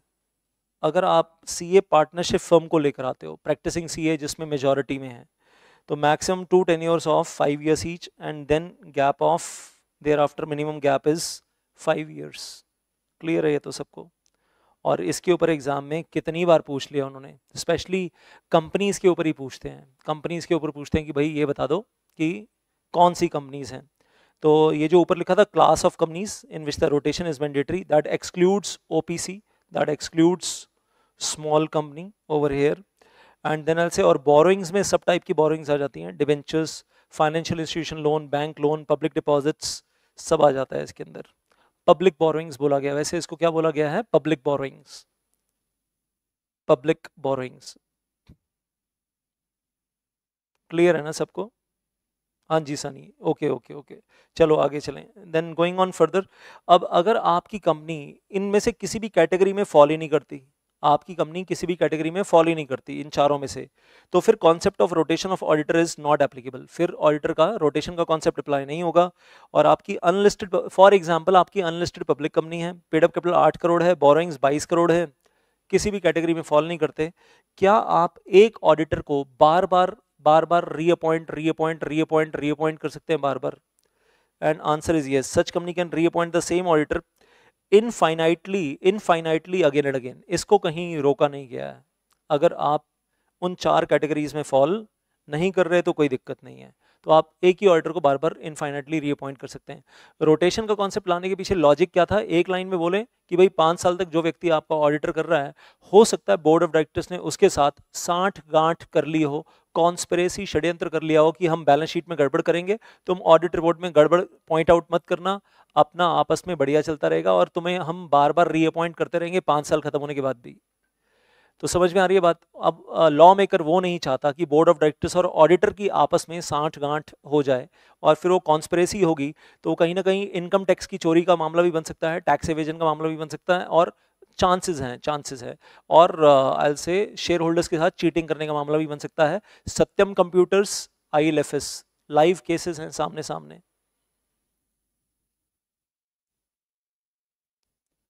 तो आई से जहां पर ऑडिटर्स के ऊपर छापे पड़ रहे थे। अब इसके आगे बढ़ते हैं, एग्जाम क्वेश्चन के थ्रू ही चल रहा हूँ आपके साथ। This is examination question in front of you, और कहानी बड़ी सीधी सी है। ये हमारी कंपनी है ABC limited, this is our company ABC limited. Examination question है और पास्ट एग्जाम में आ चुका है। अब हमारी एक ऑडिट फर्म है, CA firm, Garg Gupta and associates. उन्होंने ऑलरेडी 5 + 5 10 साल हमारी कंपनी का ऑडिट कर लिया, कंप्लीट हो गया। 5 years + 5 years 10 years का ऑडिट कंप्लीट हो गया। सो वेल आई से, अब वो 10 साल का ऑडिट कंप्लीट करने के बाद ऑब्वियसली गैप देना है, 5 साल का गैप देना है। अभी क्या है, मिस्टर गर्ग जो हैं प्रैक्टिसिंग चार्टर्ड अकाउंटेंट हैं, and he is partner in another second partnership firm, Agrawal Garg and associates. First firm कौन सी है? गर्ग गुप्ता। सेकंड कौन सी है? Agrawal Garg and associates. अब जब फर्स्ट फर्म का 10 साल का टेन्योर कंप्लीट हुआ, तो अब सेकंड फर्म कह रही है हम आ जाते हैं, हम अपॉइंट हो जाते हैं आपके यहाँ, आपकी कंपनी में ऑडिटर। तो एग्जामिनेशन क्वेश्चन है, क्या अग्रवाल गर्ग एंड एसोसिएट्स को आप ऑडिटर अपॉइंट कर सकते हैं? तो answer is no, it is not allowed. और ये कहाँ मना है? 139 सबसेक्शन 2 के सेकंड प्रोवाइजो में मना है। इतना डिटेल में याद नहीं रहेगा, अगर इतना भी याद हो जाए 139 सबसेक्शन 2 में मना है, जिसमें रोटेशन की बात हो रही है, तो बहुत है। देवांश कह रहा सर ये तो मेरा फेवरेट एग्जाम्पल है। हाँ जी, इसमें अभी जंगल बढ़ेगा, अभी जंगल राज आने वाला है, लेकिन स्टेप बाय स्टेप चल रहे हैं। सो वेल आई से, तो कुल मिलाकर कहानी इतनी सी है, nothing much complicated over here. So this is not allowed, not allowed. और क्यों अलाउड नहीं है, कारण क्या है कि mister Garg is common partner in both partnership firms. तो पहले वाली पार्टनरशिप फर्म की छुट्टी हो गई, तो second partnership firm auditor appoint नहीं हो सकती। अब क्वेश्चन नंबर 2 में लेकर आ रहा हूं आपको यहाँ पर। Question number 2, mister Garg common partner जरूर हैं दोनों ऑडिट फर्म्स में, लेकिन कहानी में चेंज हो गया है। और क्या चेंज हो गया है कि मिस्टर गर्ग ने अग्रवाल गर्ग एंड एसोसिएट्स छोड़ दी, रिजाइन कर दिया, वहां से छोड़कर वो निकल गए पहले ही अपॉइंटमेंट से पहले। तो अगर वो पहले ही अपॉइंटमेंट से पहले ही निकल गए, जो कॉमन पार्टनर है अब वो कॉमन पार्टनर नहीं रहा बीच में, तो क्या Agrawal Garg and associates can they get appointed in ABC limited as auditor now? मतलब फर्स्ट पार्टनरशिप फर्म अपने 5+5 10 ईयर्स कंप्लीट कर चुकी है, तो क्या अभी ये जो सेकंड फर्म है अभी ये अपॉइंट हो सकती है? आंसर इज यस, अलाउड है, क्योंकि अभी कोई कॉमन पार्टनर नहीं है। तो बिल्कुल अलाउड है, क्योंकि गर्ग साहब पहले ही छोड़कर निकल गए। तो yes, Agrawal Garg and associates can be appointed, it is allowed, yes yes yes. आगे बढ़ते हैं। वेल अब इसमें एग्जाम क्वेश्चन ही बोलूंगा, this is also examination question, EQ exam question, this is past exams question. और उसमें क्या आया एग्जामिनेशन क्वेश्चन में, उन्होंने एक लेवल और आगे जाकर पूछा। मतलब ICSI भी ना कभी कभी ऐसा लगता है कि छेड़ता है, मतलब छेड़ने का काम कर रहा है। और क्या छेड़ रहा है कि जी मान लो अभी तो हमने नाम ही चेंज कर दिया है, अग्रवाल कोहली एंड एसोसिएट्स है सेकंड फर्म, और आपस में कोई कॉमन पार्टनर है ही नहीं, आपस में कोई कॉमन पार्टनर है नहीं। पहले वाली firm Garg Gupta and associates 5+5 10 years complete, पहले वाली फर्म। और अभी जो नई फर्म आ रही है अग्रवाल कोहली एंड एसोसिएट्स, और ये विराट कोहली नहीं है, नॉट विराट कोहली, वैसे कोई कोहली साहब हैं जो प्रैक्टिसिंग चार्टर्ड अकाउंटेंट हैं, और अग्रवाल साहब हैं वो भी प्रैक्टिसिंग CA हैं। और इन दोनों फर्म्स में आपस में कोई कॉमन पार्टनर नहीं है, तो क्या Agrawal Kohli and associates appoint हो सकती है? आंसर इज यस, अपॉइंट हो गई, क्योंकि कोई कॉमन पार्टनर है नहीं। अब ICSI एक लेवल और आगे जाता है, और ICSI एक लेवल और आगे जाकर क्वेश्चन पेपर में पूछता है, mister Garg is later on appointed as partner in this Agrawal Kohli. Mister Garg जो इधर बैठे थे वो उठकर यहाँ अग्रवाल कोहली में पार्टनर बन गए बाद में। बाद में कब? आफ्टर 4 मंथ्स, 4 महीने के बाद। मतलब Agrawal Kohli and associates auditor appoint हो गए, उसके बाद गर्ग साहब ने एंट्री मारी, वेल गर्ग ये अग्रवाल कोहली एंड एसोसिएट्स में पार्टनर बन गए हैं। तो क्या अग्रवाल कोहली एंड एसोसिएट्स आगे भी कंटिन्यू कर सकती है ऑडिटर, या वेकेट करना पड़ेगा? ये सवाल है आपके लिए, कंटिन्यू और वेकेट। क्वेश्चन आपके लिए ये है, अग्रवाल कोहली एंड एसोसिएट्स गर्ग साहब के आने के बाद, गर्ग साहब की एंट्री के बाद कंटिन्यू या वेकेट? तो आंसर मुझे दीजिएगा, कंटिन्यू या वेकेट। इमीडिएटली वेकेट करना पड़ेगा या कंटिन्यू करेंगे 5 साल के लिए? कंटिन्यू फॉर 5 इयर्स या इमीडिएटली वेकेट? फटाफट आंसर दे दो, कंटिन्यू या वेकेट?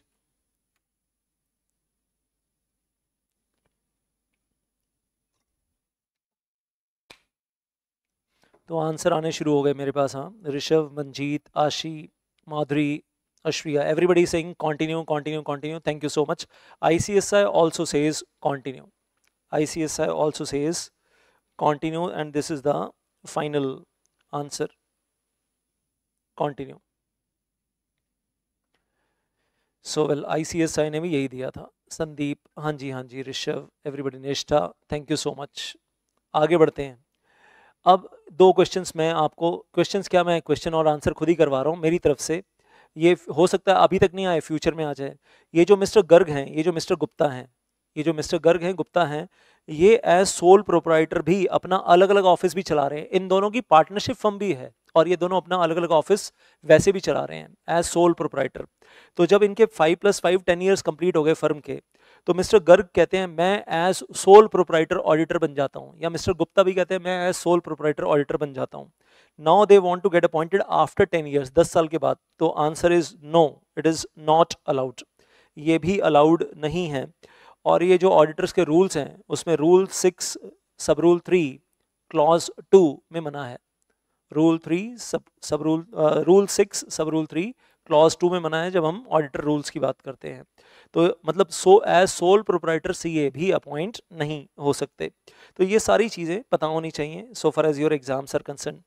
अब एक छोटा सा पॉइंट, जब आप फर्स्ट ऑडिटर अपॉइंट करने जा रहे हैं, when you are appointing the first auditor, the date of incorporation, हम कहते हैं कि आपकी कंपनी कौन सी कंपनी है, नॉन गवर्नमेंट कंपनी. तो डेट ऑफ इनकॉर्पोरेशन के बाद within maximum 30 days board meeting करवाइए 30 दिन के अंदर अंदर, और फर्स्ट ऑडिटर अपॉइंट कीजिए. अगर बोर्ड ऑफ डायरेक्टर्स अपॉइंट नहीं कर पाते, फेल हो जाते हैं, तो उसके बाद उनका कर्तव्य है, they shall inform the shareholders of the company कि हम फेल हो गए, हमने 30 days के अंदर फर्स्ट ऑडिटर अपॉइंट नहीं किया. और जिस दिन बोर्ड ऑफ डायरेक्टर्स इन्फॉर्म करेंगे मेंबर्स को, members will appoint the first auditor within 90 days. Will extraordinary general meeting करवानी पड़ेगी. ईजीएम तो दूर है, क्या करवानी पड़ेगी, एक्स्ट्रा ऑर्डिनरी जनरल मीटिंग करवानी पड़ेगी और ऑर्डिनरी रेजोल्यूशन पास करना पड़ेगा फर्स्ट ऑडिटर अपॉइंट करने के लिए. तो पहला मौका बोर्ड ऑफ डायरेक्टर्स को दिया, 30 दिन में अपॉइंट कर लो, नहीं किया, inform members. Members will appoint within the next 90 days by passing the OR in the EGM. तो 90 दिन के अंदर अंदर ये काम करना है. मतलब जिस दिन मेंबर्स को इन्फॉर्मेशन मिलेगी 90 दिन के अंदर अंदर ईजीएम करवानी है और ओआर पास करके ऑडिटर अपॉइंट करना है. और इस फर्स्ट ऑडिटर का टेन्योर कब तक होगा, इस फर्स्ट ऑडिटर का टेन्योर कब तक होगा, तो हम कहते हैं tenure is up to the conclusion of first AGM. Well, चाहे बोर्ड ऑफ डायरेक्टर्स अपॉइंट करें, चाहे उसके बाद या मेंबर्स अपॉइंट करें, कोई भी केस हो, कब तक टेन्योर होगा, up to first AGM. First AGM कितने टाइम में करवानी होती है, within maximum 9 months after the closure of first financial year. मैंने जनरल मीटिंग के चैप्टर में आपको रिवाइज करवाया था, करवा दिया आपको वो सारा का सारा, ऑलरेडी करवाया था. That is there. Then I will say और अगर बोर्ड ऑफ डायरेक्टर्स ने प्रिज्यूम कर लो 85 days लगा दिए यहाँ पर इन्फॉर्म करने में, तो लंबा काम हो जाएगा. मतलब फिर तो 30 days plus 85 days plus 90 days, कहानी थोड़ी लंबी चली जाएगी. अच्छा, अब सीएजी के दर्शन थोड़े से कर लीजिए क्योंकि आगे इनका इस्तेमाल हम करने वाले हैं, यूज़ करने वाले हैं. श्री गिरीश चंद्र मुर्मू जो आज की तारीख में है, मुर्मू सरनेम आपने और भी कहीं सुना होगा शायद. तो controller auditor general of India and Bharat के महालेखाकार एवं पूरा मुझे हिंदी में एग्जैक्टली नहीं मालूम, आई एम रियली सॉरी. आप हिंदी सर्च करेंगे तो आपको गूगल पे मिल जाएगा. तो Shri Girish Chandra Murmu is controller and auditor general of India. और अब गवर्नमेंट कंपनीज में जब हम ऑडिटर अपॉइंट करेंगे तो इनके पास पावर है. तो अब बात करने जा रहे हैं कि गवर्नमेंट कंपनी है, और ये एग्जाम में क्वेश्चन आ चुका है. This is past exam question, already आया हुआ है. आपकी कंपनी या तो गवर्नमेंट कंपनी है एज पर सेक्शन 2 क्लॉज 51 और उसमें सेक्शन 2 क्लॉज 45, और उसमें क्या होता है 51% paid up capital is held either by CG और बाय एसजी और partly by CG partly by SG, और company which is subsidy of government company is government company. Then number 2 यहाँ पर बात हो रही है आपकी कंपनी गवर्नमेंट कंपनी नहीं है लेकिन गवर्नमेंट कंट्रोल्ड है और गवर्नमेंट ओन्ड है. और ये कैसे हो सकता है, गवर्नमेंट ओन्ड है लेकिन गवर्नमेंट कंपनी नहीं है. 51% नहीं है पेड अप कैपिटल, 50.5% है. मैं कहता हूँ 50.5%, 50.01%. तो central government holds 50.01% shares of a company, वो गवर्नमेंट कंपनी नहीं है. 51% पेड अप कैपिटल हो तो गवर्नमेंट कंपनी होती है. 50.01% होल्ड कर रहे हैं, ओनरशिप तो है गवर्नमेंट की लेकिन गवर्नमेंट कंपनी की डेफिनेशन में फॉल नहीं करती. Government owned company, government controlled company हो सकता है गवर्नमेंट की ओनरशिप भी नहीं है. Government of India holds 40% shares of the company, 60% shares are held by general public, लेकिन जनरल पब्लिक कंट्रोल करती नहीं है. 40% शेयर गवर्नमेंट ऑफ इंडिया के हाथ में लेकिन कंट्रोल तो गवर्नमेंट ऑफ इंडिया का है. सारे के सारे डायरेक्टर उस कंपनी में गवर्नमेंट ऑफ इंडिया ने अपॉइंट किए हैं, दो government of India is holding only 40% shares. तो कुछ भी हो सकता है, government company, government owned, government controlled company, something like that. अभी मैं बाल की खाल में नहीं जा रहा हूँ, छोटा छोटा थोड़ा सा आइडिया दे रहा हूँ आपको. बाल की खाल में जाऊंगा तो वो लंबी कहानी हो जाएगी, तो उसमें नहीं जाना चाहता अभी, क्योंकि इसके पीछे छुपा हुआ है ना लीगल इंटरप्रिटेशन, वो लंबा है थोड़ा सा गवर्नमेंट कंट्रोल्ड के पीछे, और वो सामने से नज़र नहीं आता. लेकिन आप अभी इससे काम चलाओ, एग्जाम में बहुत है, इतने एग्जाम के लिए बहुत है. Government company, government own company, government controlled company, और मेरे फुल बैच में तो मैंने फुल डिटेल में बताया हुआ है, फिर वहाँ तो अलग ही चलता है. हाँ जी मंजीत, हाँ जी सनी, प्रेसिडेंट मुर्मू, तो सरनेम इज सेम। हाँ, तो government company, government own company, government control company में फर्स्ट ऑडिटर कैसे अपॉइंट होता है? तो हम कहते हैं डेट ऑफ इनकॉर्पोरेशन के बाद within maximum 60 days controller and auditor general of India shall appoint the first auditor within 60 days.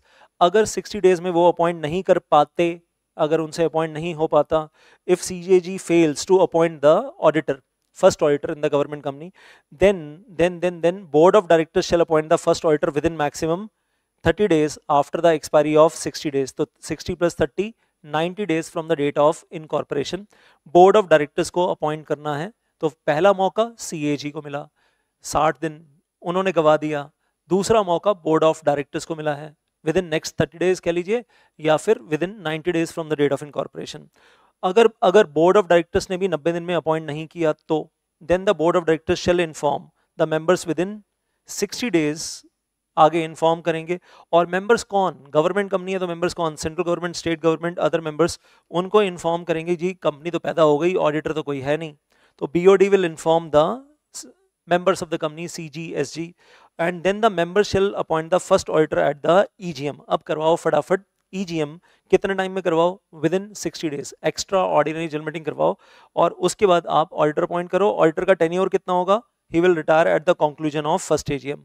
किसी ने भी अपॉइंट किया हो, CAG ने अपॉइंट किया होगा तो भी फर्स्ट AGM, और अगर बोर्ड ऑफ डायरेक्टर्स ने अपॉइंट किया होगा तो भी फर्स्ट AGM, और अगर EGM में अपॉइंट हुआ है तो भी फर्स्ट AGM पे टेन्योर खत्म हो जाएगा। In the case of government companies. Government companies के केस में फ्यूचर में जब आप सब्सिक्वेंट ऑडिटर अपॉइंट करोगे उसका टेन्योर क्या होगा? Fixed 1 year.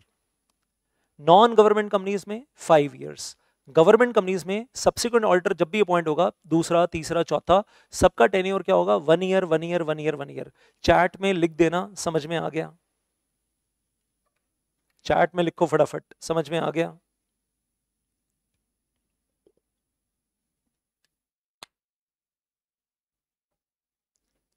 गवर्नमेंट कंपनी कितने साल, नॉन गवर्नमेंट कंपनी कितने साल? फटाफट लिखो, जल्दी जल्दी।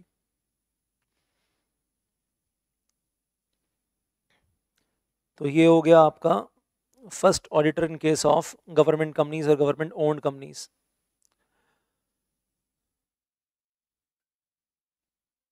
और फ्यूचर में सेकंड ईयर से, अब मैंने आपको ना नॉन गवर्नमेंट कंपनीज का सब्सिक्वेंट ऑडिटर पहले बताया था, सबसे पहले जब हमने शुरू किया था सेक्शन 139। फिर मैंने आपको फर्स्ट ऑडिटर बाद में बताया नॉन गवर्नमेंट कंपनीज का, फिर मैंने आपको गवर्नमेंट कंपनीज का फर्स्ट ऑडिटर बताया, और फिर ये भी बता दिया कि गवर्नमेंट कंपनीज का सब्सिक्वेंट ऑडिटर तो हर साल अपॉइंट होता है, CAG अपॉइंट करता है एवरी ईयर। तो वो सब कुछ बता दिया आपको, सब कंप्लीट हो गया अपना। अब आगे बढ़ते हैं। Appointment of the new auditor in the casual vacancy. Exam में क्वेश्चन 3 बार तो आया हुआ है, 3 times in the exam, 3 times past exam question answers में आ चुका है। और हर बार एक ही चीज़ पूछते हैं, ऑडिटर रिजाइन करके चला गया, अब बताओ क्या करें, ये पूछते हैं एग्जाम में। ये भी नहीं पूछा एग्जाम में कभी, ये भी नहीं पूछा एग्जाम में कभी। हर बार क्या पूछते हैं?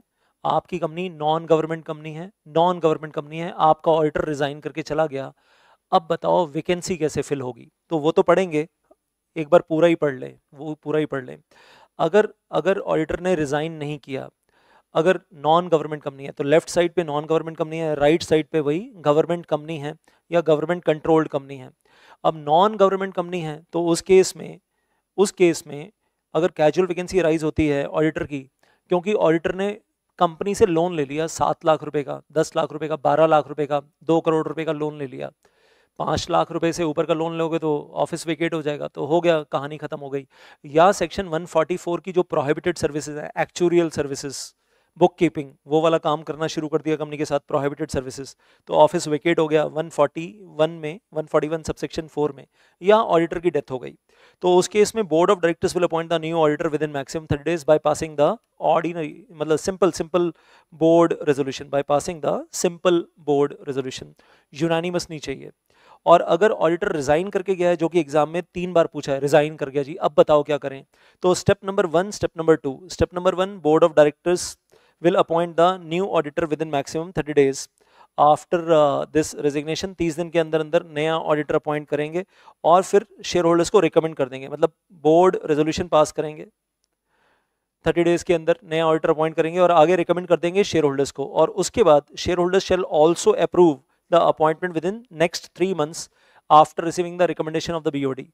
तो 3 मंथ्स आगे और ऐड कर लीजिए, तो 30 डेज ऊपर है और 3 मंथ्स नीचे है, तो that is 1 month plus 3 months, total 4 months. और ये दोनों स्टेप्स लिख कर आना है एग्जाम में, स्टेप 1 स्टेप 2 लिखाना एग्जाम के अंदर। और शेयर होल्डर्स अप्रूव कैसे करेंगे? Bye passing the ordinary resolution. EGM करवा लो आप, और क्या है, एक्स्ट्रा ऑर्डिनरी जनरल मीटिंग करवा लो विद इन 3 मंथ्स और ओआर पास कर लो और अप्रूव कर दो। ये दोनों स्टेप्स लिख कर आना, नहीं तो मार्क्स खत्म हो जाएंगे आपके, फिर बाद में रोना नहीं कि मार्क्स कहाँ गए। और अगर आपकी कंपनी गवर्नमेंट कंपनी है तो CAG shall appoint the new auditor, otherwise the BOD shall appoint the new auditor over there. तो हम कह रहे हैं जी अगर गवर्नमेंट कंपनी है, ऑडिटर रिजाइन कर गया तो सीएजी अपॉइंट करेगा विद इन 30 डेज, और 30 दिन में उसने अपॉइंट नहीं किया, सीएजी फेल हो गया, 30 दिन में अपॉइंट नहीं किया नया ऑडिटर, तो फिर BOD will appoint the new auditor in the next 30 days. तो 30 + 30 60 डेज हो गया ना, तो 30 + 30 यहाँ आपका 60 डेज हो जाएगा। पहला मौका सीएजी को, दूसरा मौका बोर्ड ऑफ डायरेक्टर्स को। तो ये चीज़ें थोड़ा सा ध्यान रखना एग्जाम के लिए। और यहाँ पर फर्स्ट प्रेफरेंस गवर्नमेंट कंपनी है तो फर्स्ट प्रेफरेंस सीएजी को मिली है, second preference board of directors को। तो ये कंपनीज कौन सी वाली हैं राइट साइड पे हमारे? Government companies, government own companies, government controlled companies. I hope got that, समझ में आ गई कहानी। आपके एग्जाम क्वेश्चन होते जा रहे हैं साथ साथ। अब सुनो जरा एक चीज़ और, तो 139 अब मैं पढ़ नहीं रहा हूँ, रीड आउट क्या करना है आपने, चार्ट्स में ही देख लिया, चार्ट वाइज तो मतलब फटाफट समझ में भी आ जाता है, तो 139 अब पढ़ने की क्या ज़रूरत है। और अगर मैं अपने बैच में करवाता तो सेक्शन 139 में कितना टाइम लगता, 2-2 घंटे के 2 सेशन तो लग ही जाते हैं, तो 4 घंटे लग जाते हैं सेक्शन 139 के ऊपर। साथ में रूल्स जो 139 के साथ जुड़ा हुआ रूल 6 है, रूल 3, रूल 6 वगैरह जब डिटेल में जाते हैं तो 4 घंटे तो बड़े प्यार से लगते हैं वहाँ पर। तो अभी तो हमें एग्ज़ाम फोकस पे ही चलना है, और मैं तो प्रिज्यूम कर रहा हूँ कि आप लोगों ने पहले तो एक बार पढ़ा ही होगा। देन 140 में 3 कॉन्सेप्ट्स हैं, removal, resignation of auditor and giving of the preventing the reappointment by giving the special notice. ये preventing the reappointment by giving the special notice ये मैंने आपको करवाया था डिटेल में in the chapter of general meeting. General meeting की revision में करवाया था मैंने आपको। जनरल मीटिंग का रिवीजन लेक्चर में जाकर पीछे देखना, सेक्शन 115 जहाँ करवाया होगा ना, वहाँ करवाया था मैंने आपको स्पेशल नोटिस, और पूरा उसका डायग्राम के साथ करवाया था, तब भी पूरा चार्ट था, चार्ट के साथ करवाया था। तो वो ऑलरेडी हो चुका हमारा। अभी बात हो रही है रिमूवल की और रेजिग्नेशन की बात हो रही है कायदे से, सेक्शन 140। तो अभी तक आपने कौन कौन से सेक्शंस कर लिए? सबसे पहले आपने 141 कर लिया, फिर आपने सेक्शन 144 कर लिया, फिर आपने सेक्शन 139 कर लिया मेरे साथ एग्जाम फोकस्ड, और अभी हम कर रहे हैं 140। तो मैं जो बोल रहा था कि एग्जाम में 4 सेक्शन ही है जो आते हैं बस, और पेपर सेटर इसी में से ही पेपर बना रहा है। बाकी आगे वाला मटेरियल तो आज तक मतलब पिछले 20 अटेम्प्ट में एग्जाम में नहीं पूछा कभी। हाँ जी, तो 140 पे आ जाइए। अब रिमूवल ऑफ ऑडिटर की बात कर रहे हैं और फिर रेजिग्नेशन के बारे में बात कर रहे हैं। रिमूवल की बात कर रहे हैं तो चार्ट अब आपके सामने है, और रिमूवल एग्जाम में अभी तक नहीं आया है लेकिन हम कर रहे हैं रिमूवल, और क्योंकि करना बनता भी है। रेजिग्नेशन आया हुआ है एग्जाम में 2 बार, और रेजिग्नेशन किस तरीके से देना है वो अभी पढ़ेंगे। तो board of directors pass the board resolution for the removal of statutory auditor. खटपट हो गई, अनबन हो गई, ऑडिटर कह रहा है कि आपकी कंपनी में बैलेंस शीट में बहुत सारे फ्रॉड हैं, मिस्टेक्स हैं। मैं तो अपनी ऑडिट रिपोर्ट में बहुत कुछ लिखूंगा कि ये फ्रॉड है, बैलेंस शीट में, प्रॉफिट एंड लॉस अकाउंट में फ्रॉड है, जो भी है, खटपट हो गई। उसके बाद हम कहते हैं बोर्ड ऑफ डायरेक्टर्स पहले तो रेजोल्यूशन पास कर रहे हैं, सर आप कैसे रिपोर्ट बनाओगे, हम आपको रिमूव कर रहे हैं। उसके बाद within 30 days they have to file, resolution pass करने के बाद file the application to CG to the RD in the form ADT2। Request कर रहे हैं सीजी को, इसको हटा दो, अपने आप नहीं हटा सकते, सीजी को रिक्वेस्ट कर रहे हैं इसको हटा दो। CG will give, regional director will give the reasonable opportunity of being हट टू द ऑडिटर। उसको बुलाएंगे, पूछेंगे कि ये तुम्हें हटाना क्यों चाहते हैं। वो कह रहे हैं सर यही तो चोर है, इसलिए तो हटाना चाहते हैं मुझे, यही तो बैलेंस शीट में और P&L अकाउंट में फ्रॉड करके बैठे हैं और मुझे ऑडिट रिपोर्ट में नेगेटिव रिमार्क्स देने नहीं देना चाहते। अब आसान काम नहीं है ऑडिटर को हटाना। पता चला सीजी ने ऑडिटर को रिमूव करने की परमिशन नहीं दी, उल्टा कंपनी के ऊपर छापे पड़ गए, छापे, रेड हो गई कंपनी के ऊपर। अच्छा, फाइनली यहाँ पर हम प्रिज्यूम करते हैं हमें तो आगे बढ़ना है, हमें तो चार्ट आगे बढ़ाना है, स्टेप बाय स्टेप कि सीजी ने अप्रूवल दे दिया कि हाँ जी आपका ऑडिटर लापरवाह है, नेग्लिजेंट है, ऑडिट करने आता नहीं है, कंपनी की तरफ उसका ध्यान नहीं है, हटा दो इसको, हटा दो, इसकी वजह से ऑडिट प्रोसेस में डिले हो रहा है, जो भी है इसकी नेग्लिजेंस है, लापरवाही है, तो सीजी ने अप्रूवल दे दिया, इसको हटा दो। और उसके बाद within 60 days pass the SR in the EGM for the removal of auditor. तो सीजी अप्रूवल पहले, very interesting point is CG approval पहले और स्पेशल रेजोल्यूशन बाद में। अब मुझे एक चीज बताना, सीजी ने अप्रूवल दे दिया और एसआर फेल हो गया तो क्या ऑडिटर रिमूव होगा? यस और नो में आंसर देना मुझे। सीजी ने अप्रूवल दे दिया, आरडी ने अप्रूवल दे दिया कि जाओ ऑडिटर तुम्हारा रिमूव करो, उसके बाद जनरल मीटिंग करवाई और एसआर फेल हो गया, तो क्या ऑडिटर रिमूव होगा? यस और नो में आंसर देना मुझे। Very interesting, very interesting, I am waiting for your answers.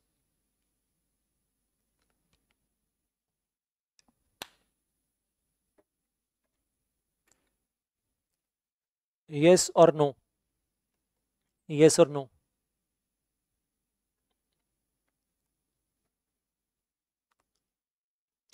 वो टाइम लैग आई अंडरस्टैंड, हाँ, बिटवीन यू एंड मी।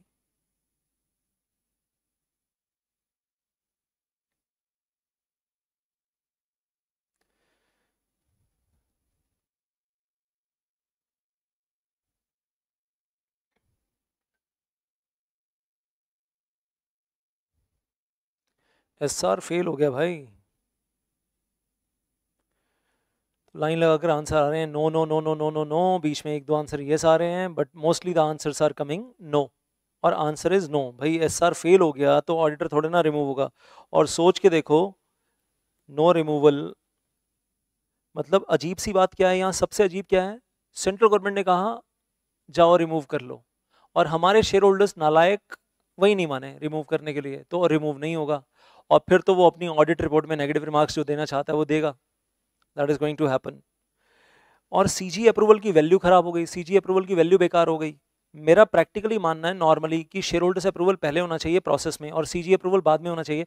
पहले घर वालों का अप्रूवल ले लो, बाद में बाहर वालों का अप्रूवल मांगना, यहाँ उल्टा है, बाहर वालों का अप्रूवल पहले लेकर आओ और घर वालों का अप्रूवल बाद में लो। ये बड़ा इंटरेस्टिंग पॉइंट है। और बाहर वालों ने अप्रूवल दे दिया कि जाओ रिमूव कर लो, सीजी ने अप्रूवल दे दिया, मतलब दादाजी ने अप्रूवल दे दिया जाओ रिमूव कर लो, हमारे शेयर होल्डर्स ही नहीं माने, तो बड़ी अजीब सी बात है, बड़ी अजीब सी बात है। So answer is no removal in this case. अब वो स्पेशल नोटिस वगैरह तो मैं आपको ऑलरेडी पहले ही करवा चुका हूँ, लेकिन एक छोटा सा रिकैप दे रहा हूँ बस 1 मिनट का, कि स्पेशल नोटिस कौन देता है? जिन मेंबर्स के पास 1% वोटिंग राइट होता है या फिर मिनिमम 5 लाख रुपए की पेड अप कैपिटल होती है, 14 दिन पहले जनरल मीटिंग से स्पेशल नोटिस होते हैं। और यहाँ पर 140 सबसेक्शन 4 के साथ कोरिलेशन क्या है? Special notice to prevent the reappointment of retiring auditor, और special notice to appoint the new auditor in place of retiring auditor at the end of the tenure. Tenure चलते हुए बीच में रिमूव नहीं कर रहे हैं, टेन्योर चलते हुए सेक्शन 140 सब सेक्शन 4 में आपको थोड़ा सा पहले करवा रहा हूँ, रेजिग्नेशन वाला पार्ट बाद में करवाऊंगा आपको। एंड दैट इज कि 140 सब सेक्शन 4 में कह रहे हैं 5 साल कंप्लीट होने दो, 5 साल के बीच में रिमूव नहीं कर रहे, 5 साल के बीच में रिमूव करना है तो 140 सब सेक्शन 1 जो अभी आपने चार्ट देखा 140 सब सेक्शन 1 वो था रिमूवल ड्यूरिंग 5 ईयर्स। अगर आपको रिमूवल करना है during the tenure, during 5 years, ये क्या है? रिमूवल ड्यूरिंग 5 ईयर्स टेन्योर, ये इस चीज का चार्ट था, ये सिचुएशन अलग है। और अब 140 सबसेक्शन 1 है, दिस इज 140 सबसेक्शन 1, और अब 140 सबसेक्शन 4 की बात कर रहे हैं, तो क्या बात हो रही है?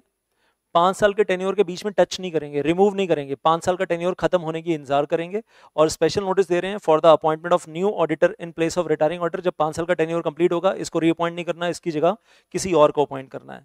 और for preventing the reappointment of the retiring auditor, ये जो रिटायर हो रहा है 5 साल कंप्लीट हो रहे हैं, इसको वापस रीअपॉइंट नहीं करना, चाहे कोई और अपॉइंट हो या ना हो, तो टू प्रिवेंट द रीअपॉइंटमेंट। तो ये कहानी अलग कहानी है और इसके लिए स्पेशल नोटिस दिया जाता है। रिमूवल के लिए स्पेशल नोटिस दिया जाता है या नहीं दिया जाता है?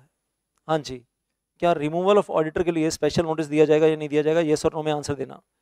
अगर ड्यूरिंग द टेन्योर रिमूव कर रहे हैं तो क्या उसके लिए स्पेशल नोटिस होगा? येस और नो में आंसर दो।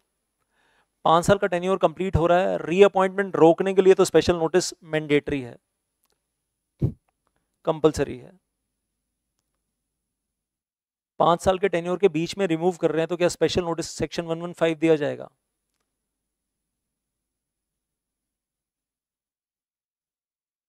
Yes or no? So answer is no, no, no, no, no. Then going on further, resignation, and I'll say this is also past exam question answer. और अब पढ़ना जरा, जब auditor resign करेगा, well company को return resignation देगा। Resign जब भी कंपनी से करेगा कि मेरी तबीयत ख़राब है, मैं बहुत बीमार रहता हूँ, मैं ऑडिट नहीं कर पा रहा हूँ, मैं I am sorry, I will not be able to continue with your company, मैं पर्सनल रीजंस की वजह से रिज़ाइन करता हूँ। मेरे पर्सनल, आपकी कंपनी बहुत बढ़िया कंपनी है लेकिन मैं किसी मजबूरी में कारणवश आपका ऑडिट नहीं कर सकता, मेरी प्रॉब्लम है, तो वो रिज़ाइन कर रहा है। एंड कंपनी शेल फाइल, या कोई भी रीजन हो सकता है, जेन्युइन रीजन, रिजाइन कर रहा है, and file within a period of 30 days from the date of resignation a statement in respect in the prescribe form ADT3 with the company and with the ROC। Form ADT well company के पास भी देना है और ROC के पास भी देना है, statement in the prescribe form देना है। Well, so I repeat that auditor who has resigned from the company shall file within a period of 30 days from the date of resignation a statement in the ADT3 to the company also, to the ROC also, and in case of the company given in 139 subsection 5 government company है तो the auditor shall also file the statement with the CAG। ADT3 CAG के पास भी जाएगा, CAG के पास भी जाएगा, will be going to the CAG, and फिर 3 लोगों के पास जाएगा, कंपनी के पास, ROC के पास और CAG के पास, तीनों के पास जाएगा, indicating the reasons and the other facts as may be relevant in regard to his resignation. उसमें रीज़न बताने पड़ेंगे कि मैं रिज़ाइन क्यों कर रहा हूँ, तबीयत ख़राब है इसलिए रिज़ाइन कर रहा हूँ, या ये छोटी कंपनी है, 200 करोड़ की कंपनी है, मुझे 20 कंपनीज की लिमिट है, मुझे 5000 करोड़ की कंपनी का ऑडिट मिल रहा है, तो सोचा ये 200 करोड़ वाली कंपनी छोड़कर 5000 करोड़ वाली कंपनी का ऑडिट कर लूँ, इसलिए रिज़ाइन कर रहा हूँ। जो रीज़न है वो बता दो आप, वट एवर रीज़न, तो रीज़न बताना ज़रूरी है। तो बस इतना याद रखना, रिज़ाइन करना है, कंपनी को देना है, और उसके बाद टाइम लिमिट क्या है, विद इन 30 days। ADT3 में रीजंस बताने हैं, कंपनी को भी ROC को भी, अगर नॉन गवर्नमेंट कंपनी है, और अगर गवर्नमेंट कंपनी है तो कंपनी को, ROC को, CAG को, तीनों को बताना है। तो पास्ट एग्जाम क्वेश्चन 2 बार आ चुका है कि रेजिग्नेशन का तरीका क्या है, तो ये याद कर लीजिएगा। और उसके नीचे साथ में पेनल्टी पूछी तो नहीं है कभी, लेकिन लिखी है कि अगर ये ADT3 ठीक से फाइल नहीं करेगा, ऑडिटर अगर गड़बड़ करेगा, ADT3 नहीं देगा ठीक से, तो पेनल्टी है 50,000 रुपए की, दैट इज देयर। और the amount of the remuneration of auditor, मान लो रेम्युनरेशन उसको 50 लाख की मिल रही है, लेकिन whichever is less, plus add on penalty है 500 रुपये पर डे, 30 days खत्म होने के बाद चलेगी, maximum goes up to ₹2 lakh, 2 lakh रुपए तक बढ़ जाएगी, तो 50,000 से लेकर बढ़कर 2 लाख तक चली जाएगी। इसके नीचे सेक्शन 140, अब वो मुझे बताने की जरूरत भी नहीं है आपको, मेरी तरफ से मैं कहूँगा एग्जामिनेशन पॉइंट से बात करूँ, chapter is over, the chapter is over from the examination point of view.